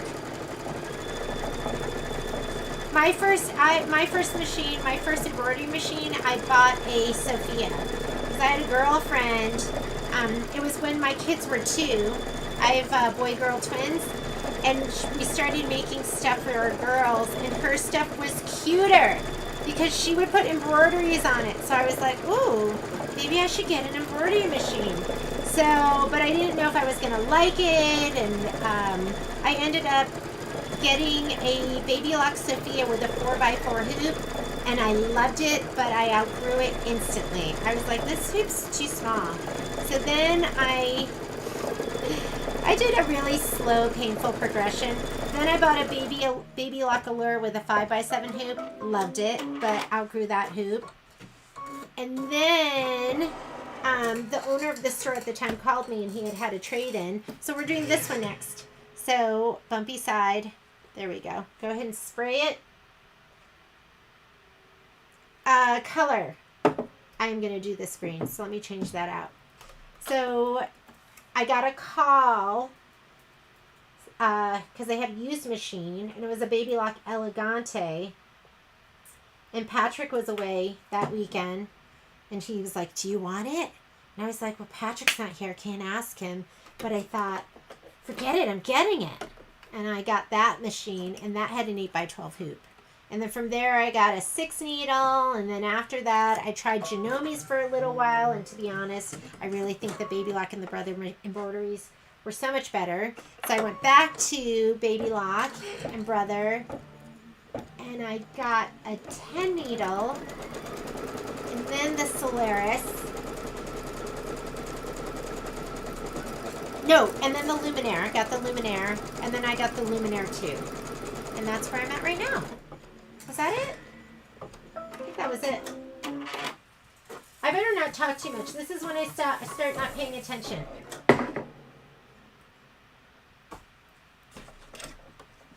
Okay, I'm going to go ahead and put my batting down first.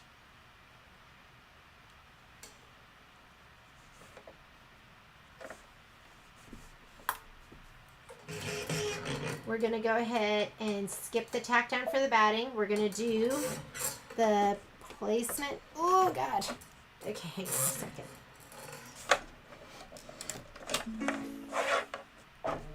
Okay, this is placement for your filler.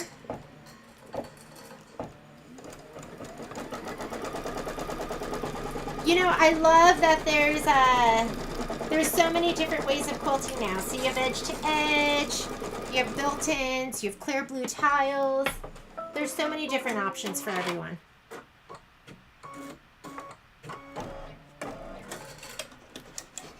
Okay, I'm going to lay this down right inside the placement stitch line. Make sure you look at your design and it makes sense.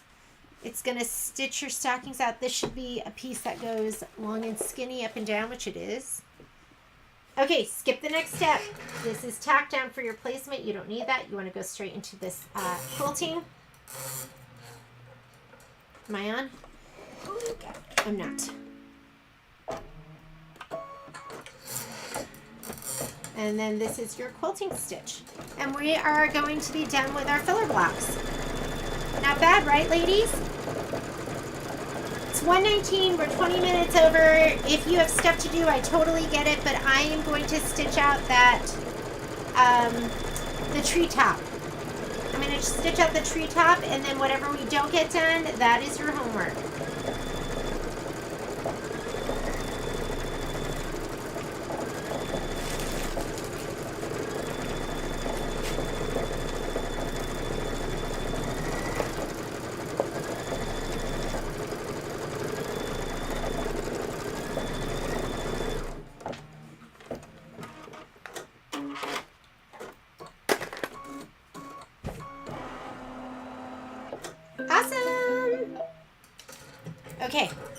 going to take this off. We're going to re-hoop.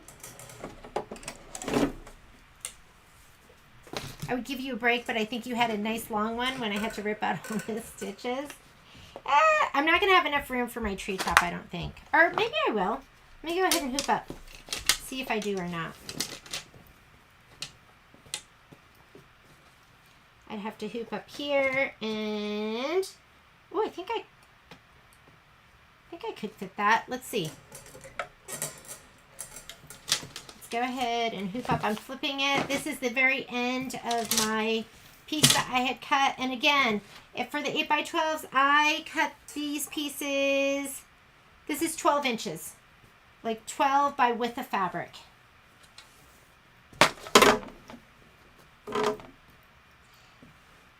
This is going to be 6x6. And we have about 2 inches of no-sew up here. That is going to be pretty close, so I'm not even going to take the chance. Yeah, I'm not even going to take the chance. I'm just going to grab a different piece. I had another piece that I pulled out for this. Why risk it? This obviously isn't it. Where did I put it? That's not it. Is this it? Is this it? Oh, here it is. Okay. I knew I had a piece waiting, ready to go.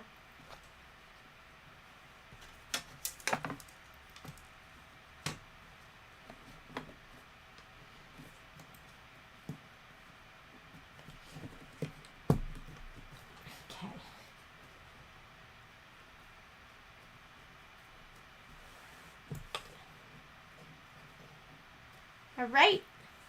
And you know, I could do this in an 8x8 hoop too. 8x8 would work. I think this is like 6x6 or something, but let's go ahead and slide this on.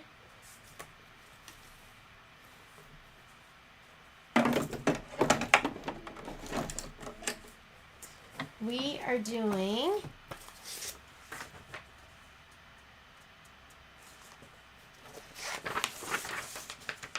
finish the blocks for this section. We'll see you in a little more than 3 weeks. All right, Miss Audrey, I can't believe that's already happening. I will see you then. But I'll see you next week too. I'll see you on Sunday. Okay, embroidery. Hopefully I'll see you on Sunday. We are doing tree top. And I saved this for later just because of the size of it. And we need to go... Tree top is plants 3. So, plants 3. And 6x6.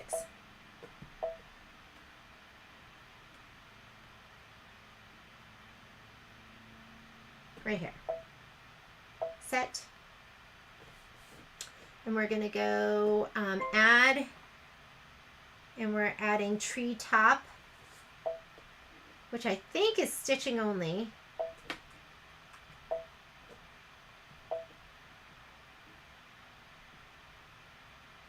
Here's my tree top right here. Set. I'm going to go embroidery. And I'm going to move them all the way up to the top. And I can use all that other fabric for a 5x7 hooping. Say okay. And we're going to go ahead and do the placement stitch first for the batting.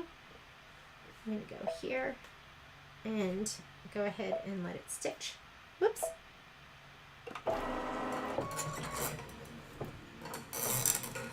Let's grab your fabric.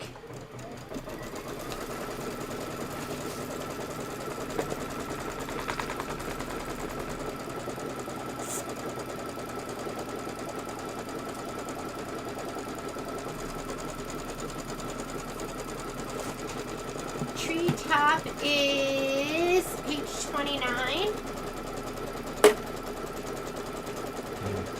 That design is perfectly centered and it's giving you the 1/4 inch, so you do not have to do anything else to that one.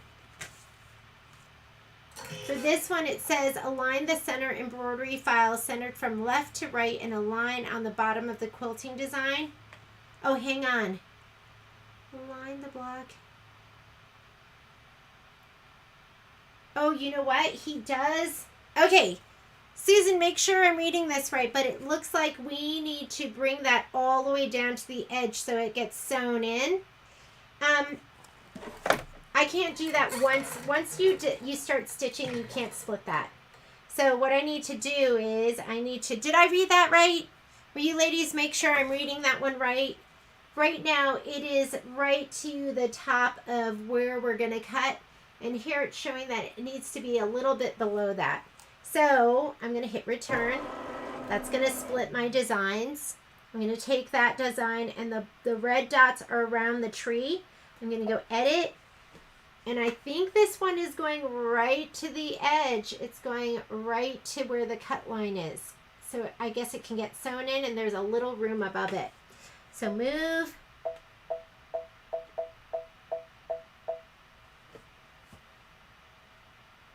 Align the block embroidery file centered from left to right and align on the bottom of the quilting design. The bottom of the quilting design.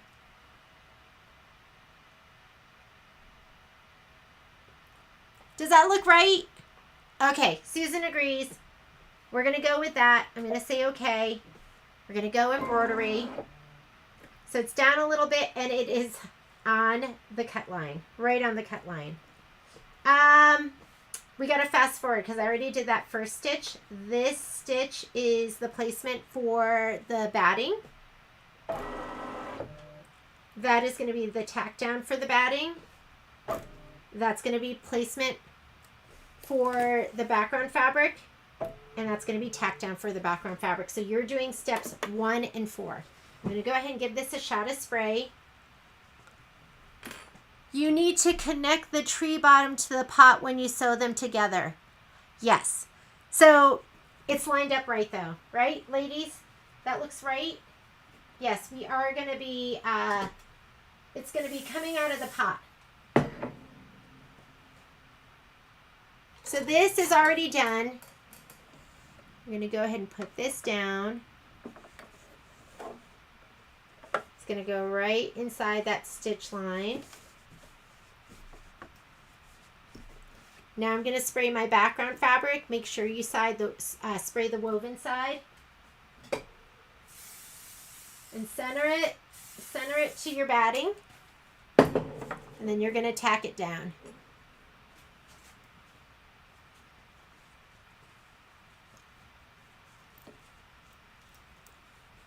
Cheryl Palian, she always catches me too. You're my safeguards. Okay. Smooth it down. Now remember, we did step 1, which was placement for the batting. We skipped the tack down for the batting. We skipped the placement stitch for the background fabric. Now we're doing the tack down. And the color is white. I'm going to leave white because I don't want it to be too distracting in the background. Sometimes it's fine to have pretty background stitches that stand out, and sometimes you don't want to see them. I think that would take away from our little tree.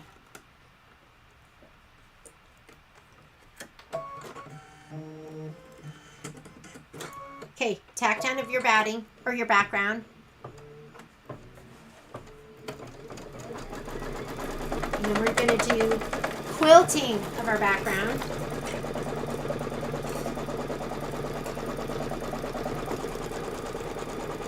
And then whatever's left here I could use for a 5x7 hooping.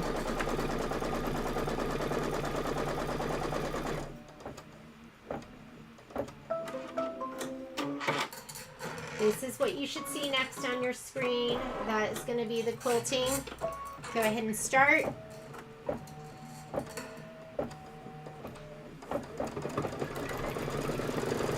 And then you're going to just stitch the green, the treetop.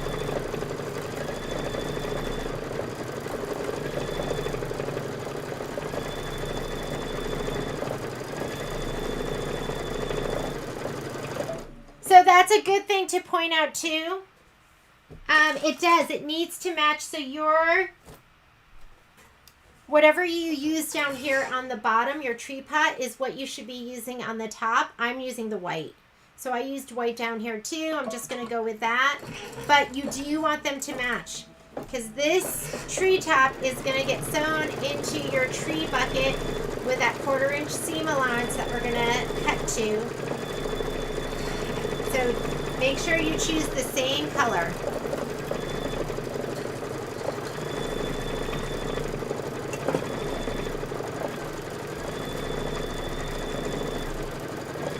And this is the last thing we're going to stitch out today, ladies.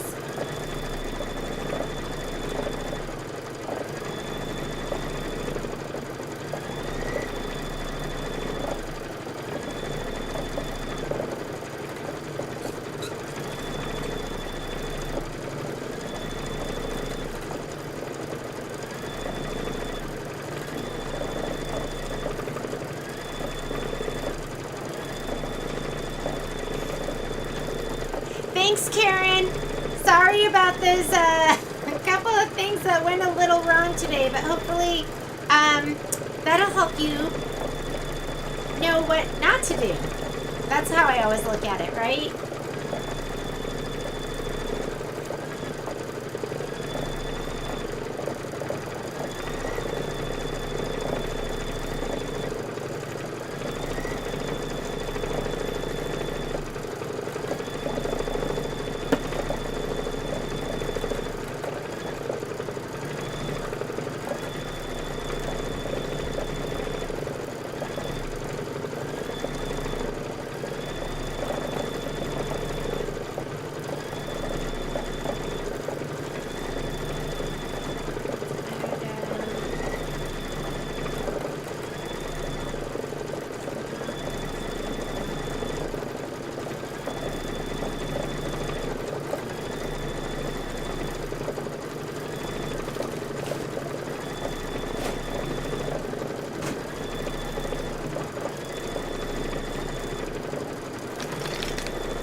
Alright, let's go ahead and put the green in and stitch out your tree.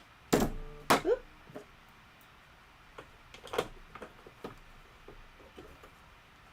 And I will, like I said, I'll be making some modifications to that spreadsheet.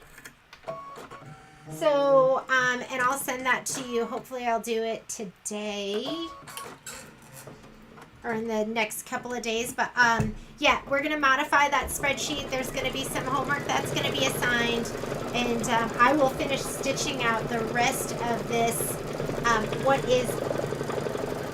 was assigned for today's sew along. I'll finish stitching that out and then I will post it. And if you have any questions, let me know. I have a special email list for Cup of Chair right now. So if you want to be on that list, because I'll also update things on Facebook. But if you want to be on that list, send me your email address, and I'll put you on there. I think a lot of you have my email by now. I can't add comments on the page that I'm streaming to, so just email me. It's Jeannie, JEANNE A1sew @gmail.com.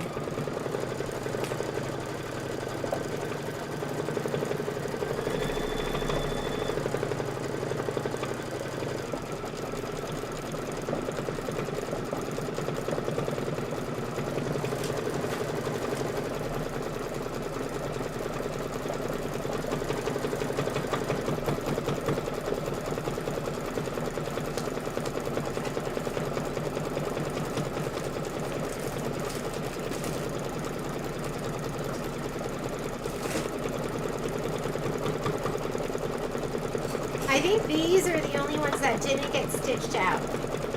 So the E, the R, and the R. So make sure you get those done.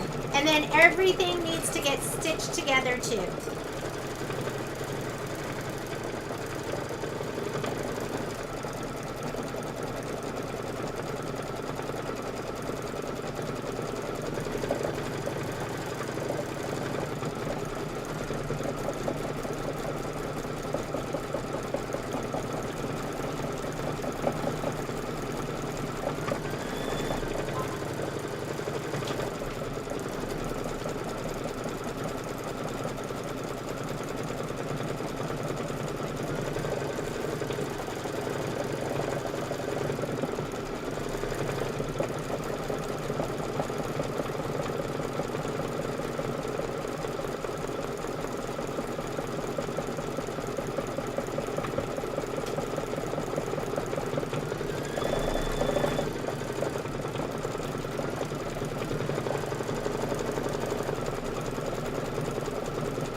are done with this week's sew along. Let's talk. While we were stitching out, I was here making a big old mess, but the other thing I was doing is I was going through the sheet for next week. So this is going to be your homework. Your homework is going to be, I'm adding homework. Did you guys know I used to teach? So your homework's going to be ERR. That's from this week. So I want those done. ERR. That's going to be easy peasy. But from next week, and I'm going to totally redo this, redo the outline. I also want you to do all of these for homework because we've already done them. We've done ones like them. So we did the M, so now you're going to do the ERRY, so that'll finish up Mary. Then you're going to do Snowflake 2 because we already did Snowflake 1, so you know how to do that. And I also want you to do Present 2 because we already did Present 1. So these are ones that you've already done. And I want you to do Chair 2 because we did Chair 1, and it's just a continuation of that word. And last but not least, you're going to do Snowflake 3 because we've already done 1, so you're going to do 2 and 3. That way, next week, guess what?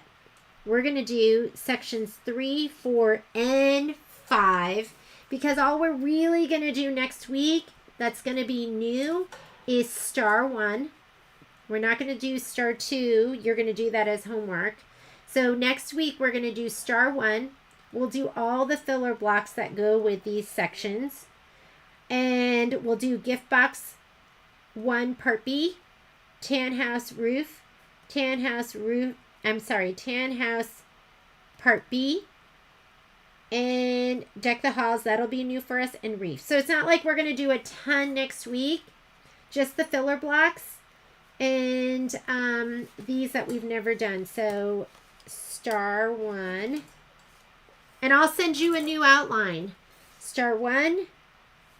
This one. These 2. And Deck the Halls. And then Reef 1. That's not a lot, right? 1, 2, 3, 4, 5, 6. Plus the filler blocks. But it does mean you have homework. ERRY, Snowflake 2 and 3, Present 2, Chair 2. You have all week. And we're going to get together on Sunday, 9 to noon. Sunday, 9 to noon, ladies. I'll post this in the Facebook group, and I'll also send you an email. And thanks for joining me. Sorry about this little guy, but we will fix it, and we'll cut it right. It'll be fine. And I'll do a video where I prep all of these and I finish up my homework and I sew everything together. So I will post that sometime this week. Have a great day. Thanks for joining me. And I'm so excited that we're doing this together. It's so much fun. I'll see you on Sunday. Bye.